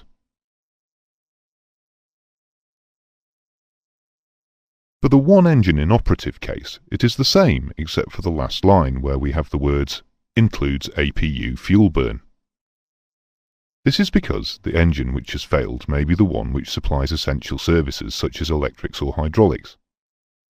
If so, we may need to have the auxiliary power unit on to keep these going. So, now let's see how they are used. We'll assume that the critical point is 600 nautical miles from the alternate to be used. There is 50 knots headwind and that the aircraft total weight at the critical point is 50,000 kilograms. Icing is forecast at 10,000 feet. We enter the one engine inoperative graph at the bottom at 600 nautical miles distance from critical point to diversion airport, and go vertically to the wind reference line. We then follow the wind trade lines up to 50 knots headwind. Then we go vertically to the sloping line for the appropriate weight at the critical point, 50,000 kilograms in this example. Then travel horizontally to the right-hand edge and read off the fuel, which, in this case, is 6,100 kilograms. But remember, icing was forecast. Read the second and third lines under the graph. If icing conditions exist, increase fuel required by 20% to account for engine and wing anti-icing on, and ice accumulation on unheated surfaces. 6,100 plus 20% comes to 7,320 kilograms. However, we haven't finished yet. Read the last two lines under the graph. They say, compare the fuel required from this chart with critical fuel reserves for two engines operative. Use the higher of the two. So now we do it all again with the all engines operative graph. This time we get 6,300 kilograms before allowing for icing. But the icing correction figure is 18% for the two engine case. 6,300 plus 18% comes to 7,434 kilograms. So we take the worst case. Not surprisingly, two engines use more fuel than one, though perhaps it is surprising that they use so little more. Our critical fuel is 7,434 kilograms. There is just one other feature to point out before leaving the use of this graph. The fuel burn is for ISA conditions. For every 10 degrees hotter than ISA, we add 0.5% to the fuel. That's not 5%, it's 0.5%. So, for instance, if the graph figure was 6,000 kilograms and the temperature were 20 degrees above ISA, we'd add 1%. This would give a final figure of 6,060.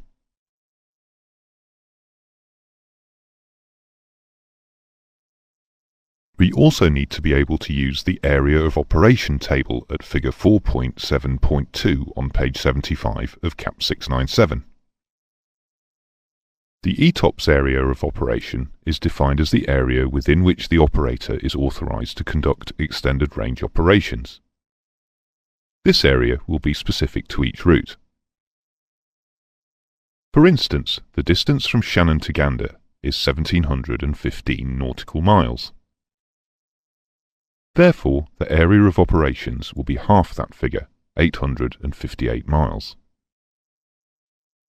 The maximum distance to any diversion within the rule time can be found from figure 4.7.2. This is based on ISA conditions in still air, one engine inoperative and a drift down to stabilizing altitude starting at or near the optimum altitude. The left column groups the table into the speeds to be flown for the drift down. For the first, for instance, the aircraft is held at Mach 0.7 until the indicated airspeed reaches 280 knots. The bottom one is for operation with the flight management computer, which has a facility to calculate long-range cruise drift down on one engine. We enter via the left-hand two columns with the drift down parameters and the weight at the start of the diversion. We will use Mach 0.7 and 280 knots and a start weight of 50,000 kilograms. If the rule time is 120 minutes, the maximum diversion distance is 768 nautical miles.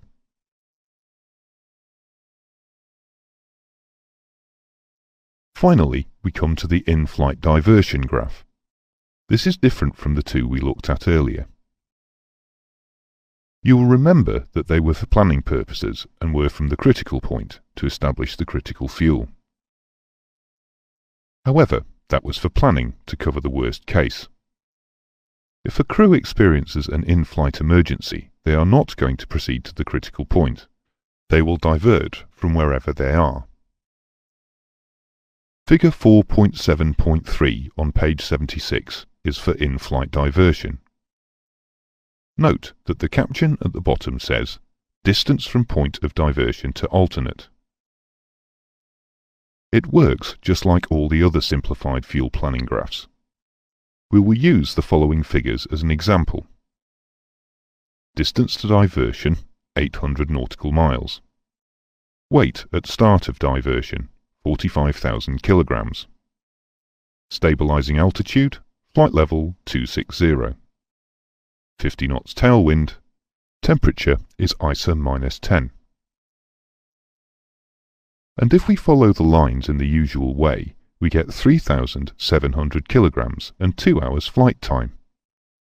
Note that this is the actual fuel burn, including the APU burn. There is no contingency fuel or any of the other reserves that we had in the planning graph. You simply subtract the figure obtained from the graph from your current gauge reading to get the expected fuel on arrival at the destination.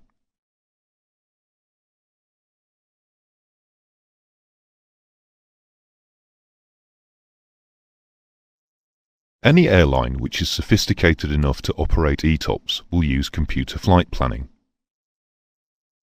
Here is a route. We've seen it before. It's from Muscat, which has the ICAO code Oscar Oscar Mike Sierra, to Marley, which is Victor Romeo Mike Mike. Our en route alternate is Mumbai, or Victor Alpha Bravo Bravo.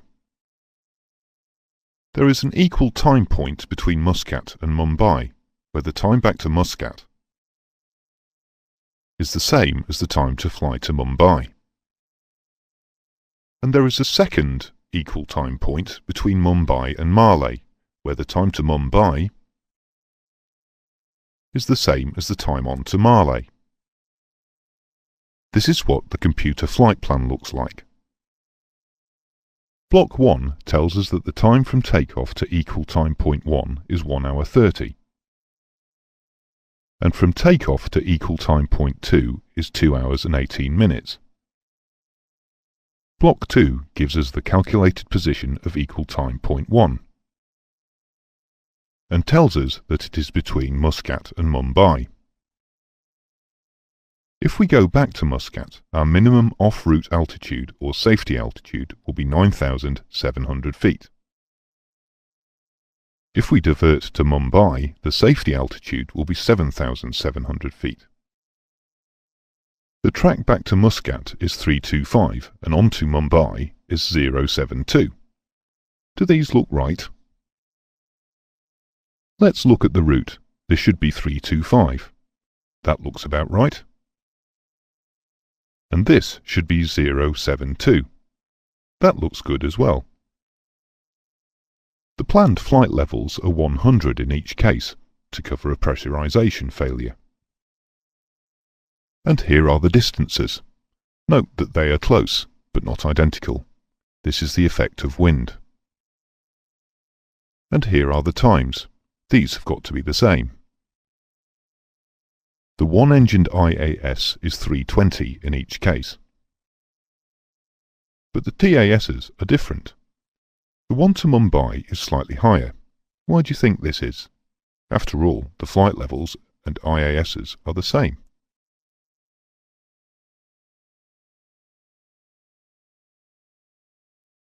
You should have realized that the track to Mumbai is further south and therefore nearer to the equator.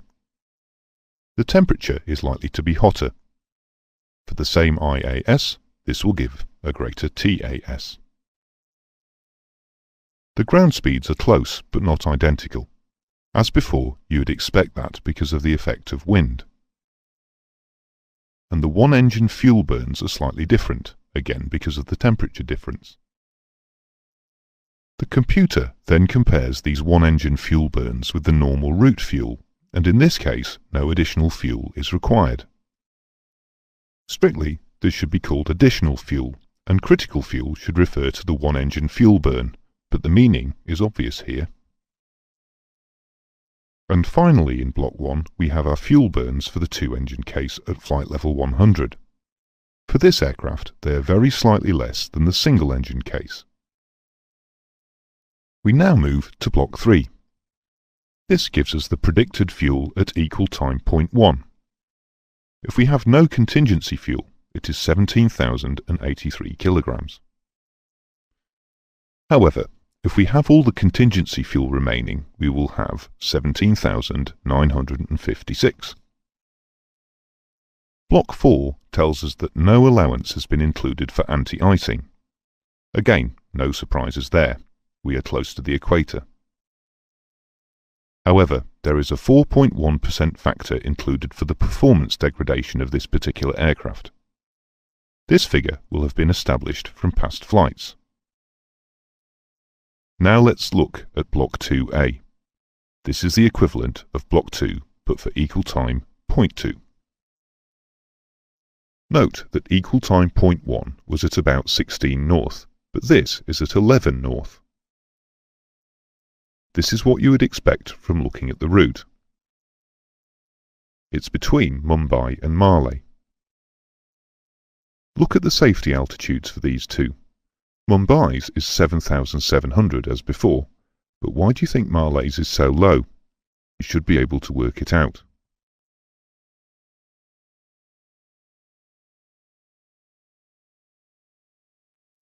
The Maldive Islands are a group of coral atolls and they have an average elevation of 5 feet.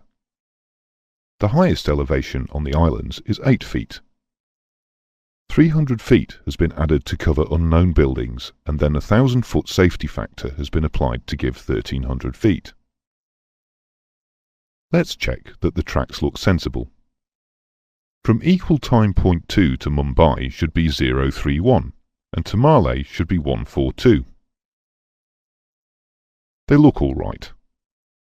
The rest of Block 2A and Blocks 3 and 4A follow a similar pattern to Blocks 2, 3 and 4. This has been a demonstration of how to check a computer flight plan. Nobody expects you to recalculate all the figures, that's what the computer's for. But you should be able to understand the reasons for the data that you see, and you should be able to explain them to yourself and to pick up any apparent discrepancies.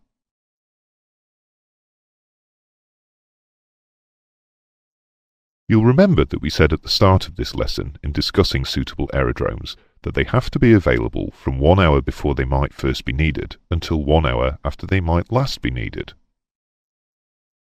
This also is covered in the computer flight plan in Block 5. Let's start with equal time point 1. This is the last point at which we could possibly divert back to Muscat. We'll be able to work out that, if we did, we would arrive at Muscat at 2:17. However, equal time point 1 is also the first point at which we could possibly divert to Mumbai, and because it is an equal time point, we would arrive at either Muscat or Mumbai at the same time. That time must be 2:17. We can see this because we notice that Muscat must be open until at least 3:17, and that Mumbai must be open from 1:17. Similarly, equal time point 2 is the last point at which we would divert to Mumbai. It's also the first point at which we would divert to Malé. The arrival time, either way, must be 03:05. Therefore Mumbai must be available until at least 04:05. And Malé must be available from at least 02:05.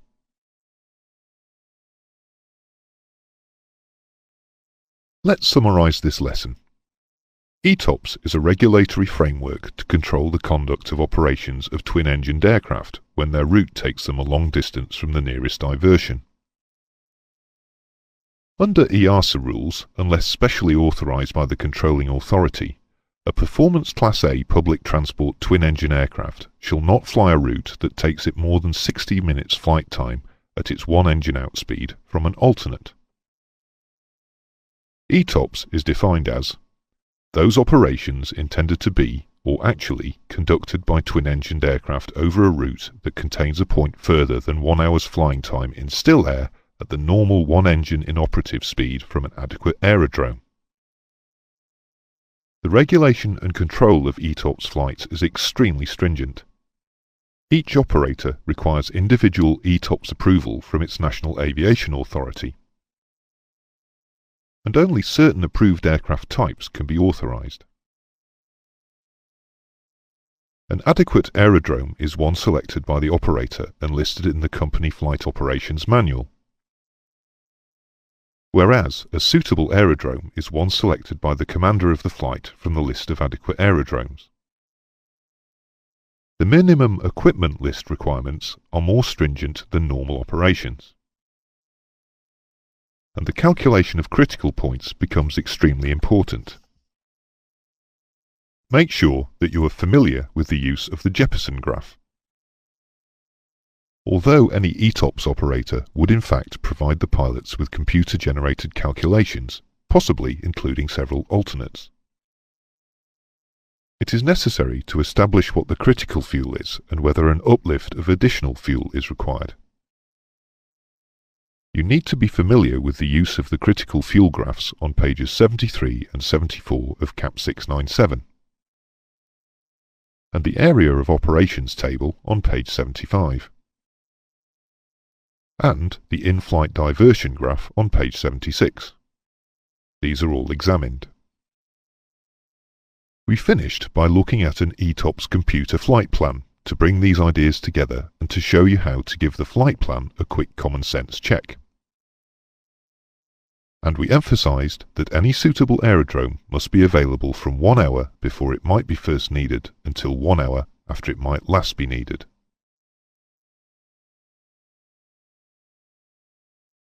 There are occasions when we need to conduct flights to an airport where there are, quite literally, no alternates at all.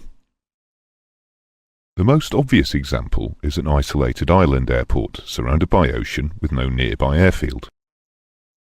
The route from Santiago in Chile to Easter Island, a popular tourist destination, is one such example. It is 2,029 nautical miles with no airfield available after crossing the Chilean coast outbound. There are alternates near Santiago shortly after takeoff. Valparaiso is one, for example, but there is absolutely nothing near our destination. In this case, the question is not, what is the nearest diversion, but can we safely fly the route at all with the fuel available? We cannot afford to take the risk of arriving at our destination to find that the weather makes a landing unsafe and that we do not have enough fuel left to go back. We are going to establish the maximum range that we can fly outbound and still return within our safe fuel reserves. This limit is called the point of safe return.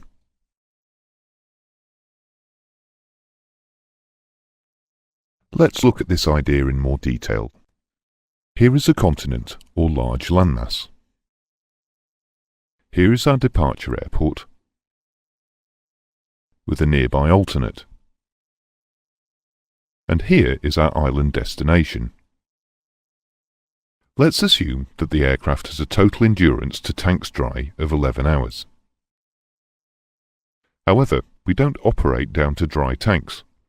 We'll also assume that from the departure airport direct to the alternate requires half an hour's alternate fuel, and that we need to land at the alternate with 30 minutes final reserve fuel.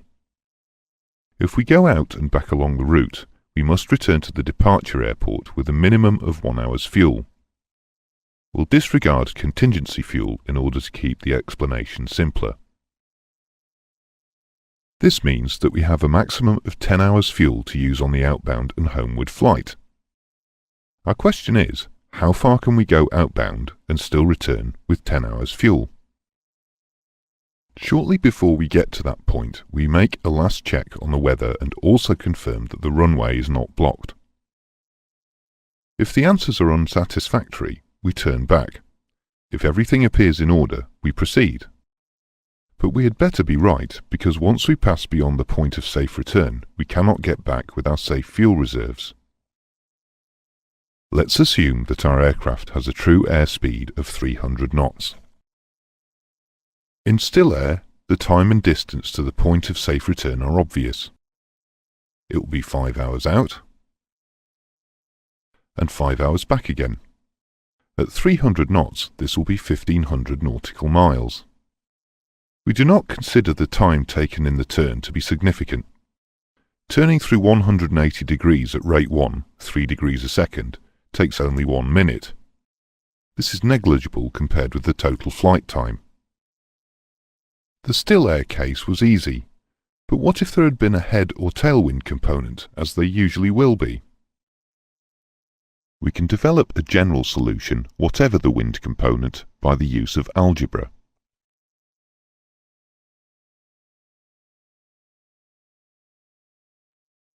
We will now derive the formula to calculate point of safe return in general terms. We'll call the safe endurance E. Note that this is the safe endurance. It is the fuel to be used during the flight and does not include reserves. If we include fuel to dry tanks, we would call it the total endurance. The outbound ground speed to the point of safe return is called O. And the return ground speed back to the airfield of departure is called H. The unknown quantity which we are trying to find is the time to turn back, which we call T. Clearly, the distance out must be the same as the distance back. And distance is speed times time. So the outbound distance is the outbound speed times the time it takes to get there. If E is the safe endurance and T is the outbound time, the return time must be E minus T. Therefore, the homebound distance is the speed, h, times the distance, E, minus T. Let's multiply these terms out. OT equals EH minus TH. We'll write OT as TO. But we want to isolate T, so let's get both terms containing T on the same side of the equation. We factorise, then divide both sides by O plus H. This gives our equation for T. T equals EH over O plus H. This is the one you must remember. You will not be examined on the derivation. We showed it to you to demonstrate that this equation is based on good logical algebra and is correct. But whether you remember the derivation or not, you must remember the result. Finally, having got the time to the point of safe return, we get the distance by multiplying T, the time, by O, the outbound ground speed.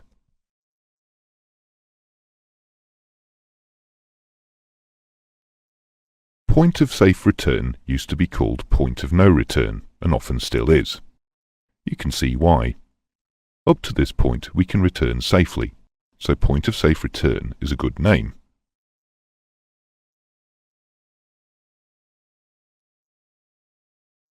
But once we pass it, we cannot return. We are committed to going on, so it is also the point of no return. Both names have been used, but possibly point of no return sounds a bit too much like the Bermuda Triangle these days. However, if you see any of the following terms, point of safe return, point of no return, PSR or PNR, they all mean the same thing. However, they are not the same as point of equal time or critical point. Let's remind ourselves of the difference. Point of equal time is a time problem. It is about achieving the shortest time to the nearest alternate. The amount of fuel carried is not a consideration and does not appear in the equation. What is important is the distance between the alternates, and this is an essential entering argument for the calculation. Point of safe return is a fuel problem. The distance between the two airfields makes no difference to the calculation. How far you can go out and come back on a single load of fuel is the same whether the destination is here or here. Clearly, this second situation is much more satisfactory from a practical point of view. It means that you can proceed to the destination, fail to get in, and still get back to the departure airfield. But the distance between the airfields does not affect the calculation of the point of safe return. You can think of point of safe return as a radius of action for a given amount of usable fuel. In fact, the longest route in the world with no destination alternate is Santiago to Easter Island at 5 hours, but the aircraft used, the Boeing 767, has enough fuel to make the journey there and back. The destination is inside the point of safe return. However, that would not be the case for an aircraft with a shorter endurance.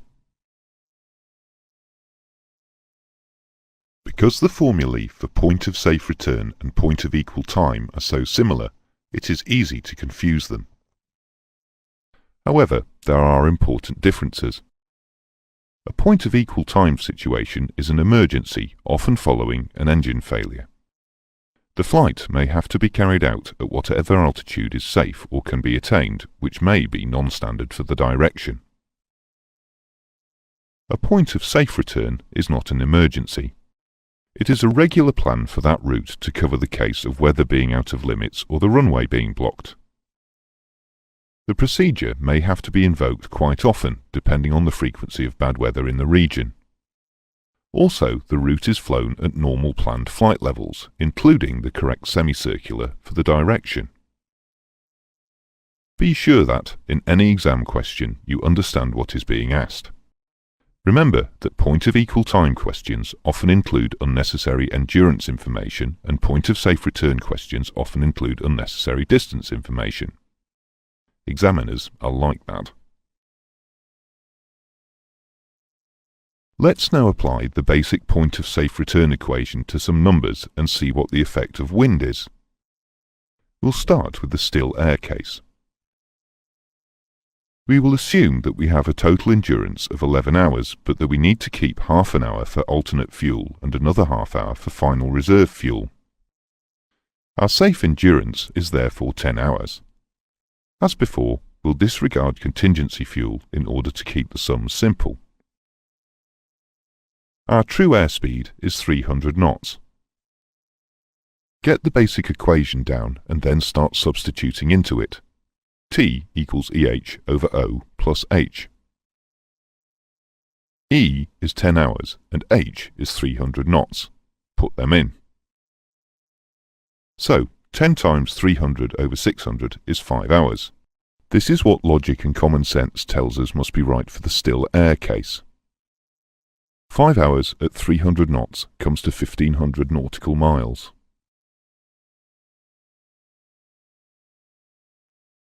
Let's now take the case of 50 knots of headwind outbound. As before, our safe endurance is 10 hours and our true airspeed is 300 knots. Our outbound ground speed, O, will therefore be 250 knots.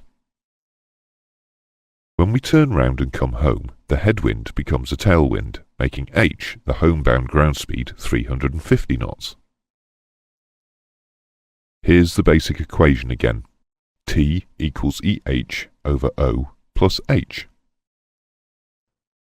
E is 10 hours and H is 350 knots.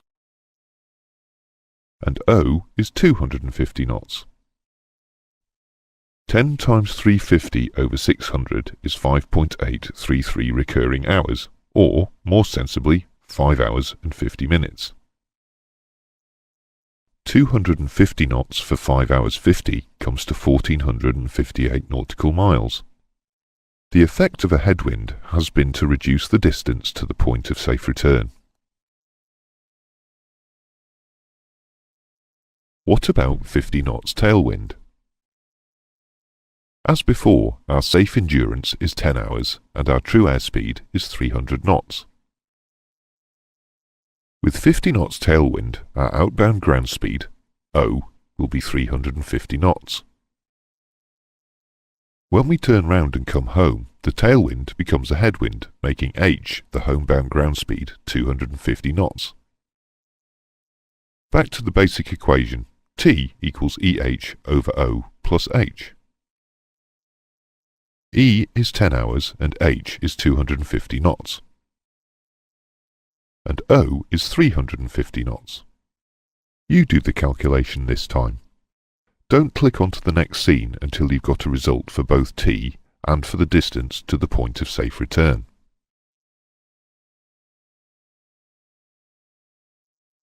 You should have come up with the answers 4.166 recurring, or 4 hours and 10 minutes, and 1458 nautical miles. So we have shown that the maximum range is always the still air case. Whether the component is head or tail, the effect of wind is always to reduce the distance to the point of safe return. If you increase speed on the outbound leg, you reduce it on the inbound leg and vice versa. However, you always lose more by slowing down than you gain by speeding up by the same amount. Let's summarize this lesson. The maximum range that we can fly outbound and still return within our safe fuel reserves is called the point of safe return. It is dependent on fuel and is not affected by the distance between the departure and destination airports. It can be called point of safe return, point of no return, PSR or PNR. The basic equation to find the time to the PSR is T equals EH over O plus H. Having found the time, the equation to find the distance is distance to the PSR is O times T. Despite the similarity of the formula used, it is a completely different case from point of equal time or critical point. The maximum range is always the still air case. Whether the component is head or tail, the effect of wind is always to reduce the distance to the point of safe return.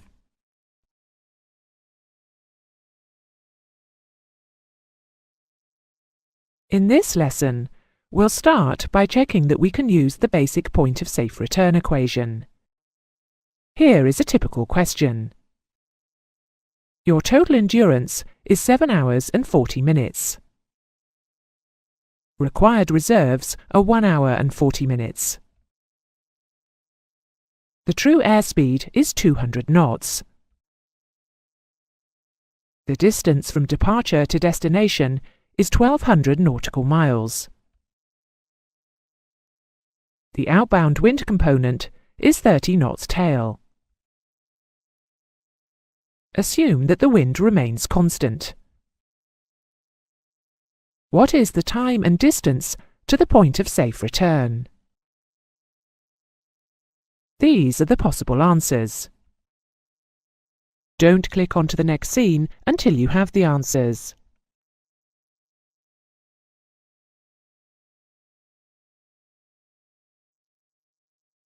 Let's go through it. Your total endurance is 7 hours and 40 minutes. However, the required reserves are 1 hour and 40 minutes. These must be available on arrival back at the departure airfield. This leaves 6 hours safe endurance. The true airspeed is 200 knots. The distance from departure to destination is 1200 nautical miles. But this is irrelevant to the question. It will make no difference to the point of safe return. The outbound wind component is 30 knots tail. So O will be 200 knots TAS plus 30 knots. This gives a ground speed of 230 knots. We can assume a constant wind. So the wind component on the return part of the flight will be 30 knots head. Therefore H will be 200 knots TAS minus 30 knots. This gives a ground speed of 170 knots. Write down the standard equation T equals EH over O plus H. Substitute your known values for E, O and H, and you should have got 2.55 hours, which is 2 hours and 33 minutes, or 153 minutes. The distance to the point of safe return is O times T. O is 230 knots, and T is 2.55 hours, which comes to 586.5 nautical miles. We'll call that 587 for all practical purposes. So answer A was the right one.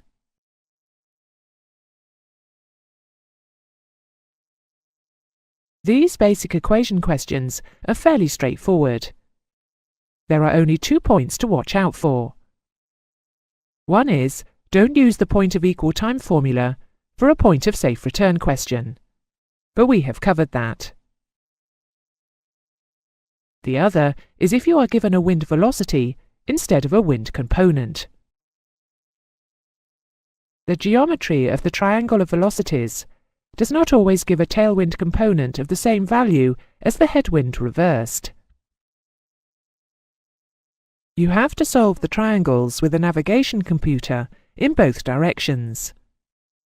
If you make approximations of the wind component using rule of thumb methods, or assume that the tailwind component is the headwind component reversed, you may well get the wrong answer.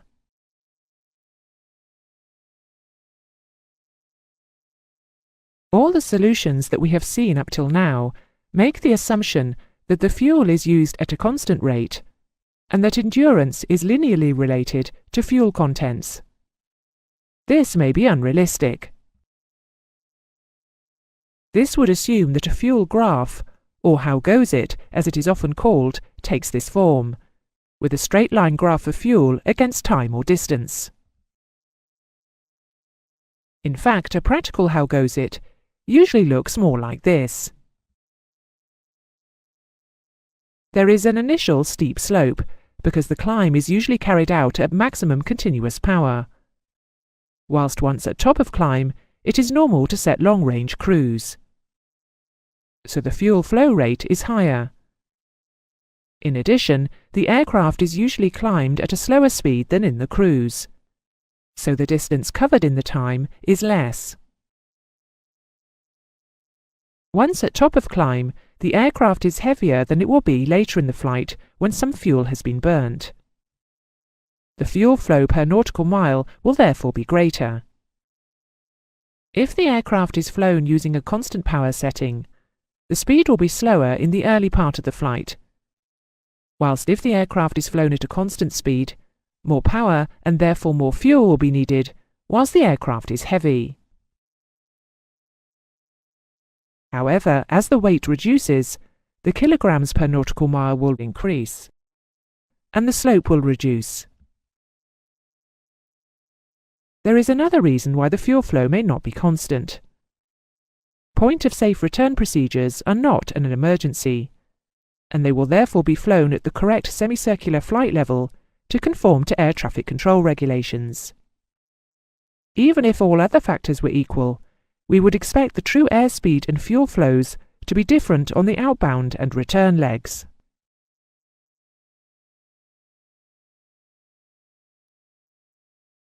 To cope with this usually more realistic situation, we have another equation. Rather than derive it by algebra, we shall simply quote it.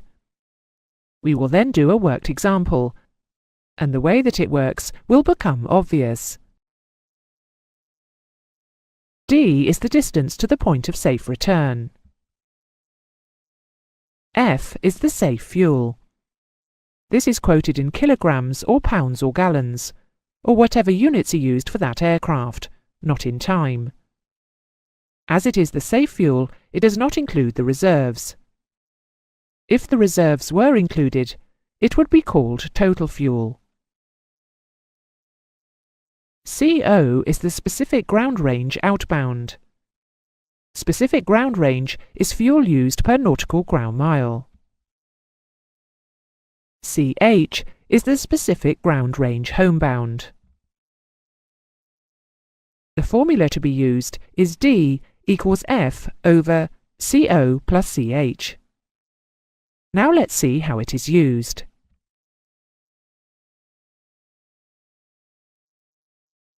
Here's the formula again. We'll say that we fly outbound to the point of safe return at flight level 270 and return at flight level 310. F, our safe fuel, is 39,500 kilograms. Our TAS remains constant at 310 knots. We have 30 knots tailwind outbound and 30 knots headwind inbound. The fuel flow outbound at flight level 270 is 6,250 kilograms per hour, and the fuel flow homebound at flight level 310 is 5,300 kilograms per hour. We need to find CO and CH. The first thing to do is calculate O and H. O is 310 knots TAS plus 30 knots tailwind. That's a ground speed of 340 knots. H is 310 knots TAS minus 30 knots headwind, or 280 knots ground speed. CO is fuel flow outbound divided by ground speed outbound. Let's see why. We use 6,250 kilograms per hour outbound, and our ground speed outbound is 340 knots.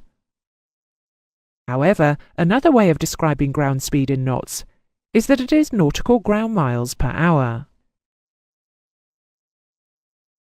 We are dividing by per hour in both the numerator and the denominator, which means that they cancel.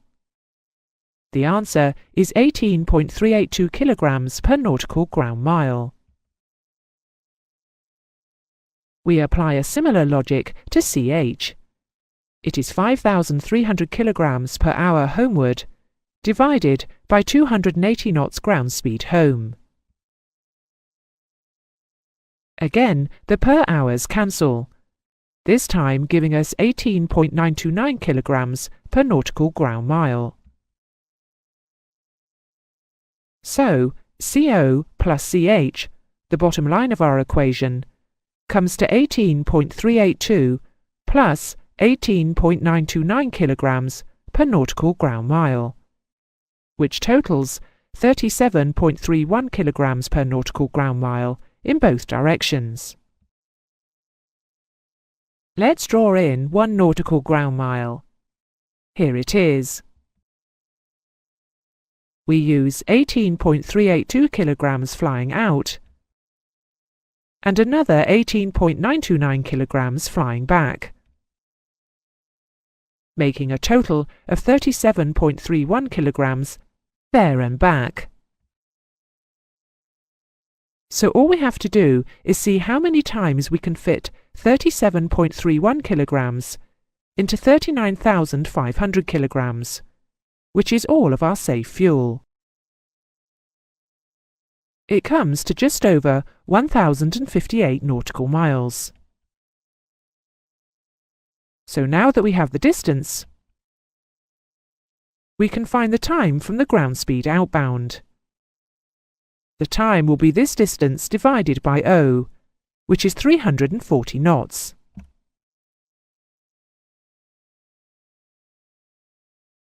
Let's summarize this lesson. We revised the basic point of safe return equation, the one you should normally use if the fuel flow can be assumed to be constant. It was T equals EH over O plus H. We also reminded ourselves not to use the point of equal time formula for a point of safe return question, and of the need to use the navigation computer to properly solve the triangle of velocities in both directions if given a wind velocity instead of a component. However, we then found that the basic formula is based on the assumptions that the fuel is used at a constant rate, and that endurance is linearly related to fuel contents. This may be unrealistic, firstly because the fuel consumption changes as the weight reduces, and secondly because the outbound and return legs may be flown at different flight levels. To cover the case of variable fuel flows, we have another equation. D equals F over CO plus CH. And we saw why this works by showing a worked example.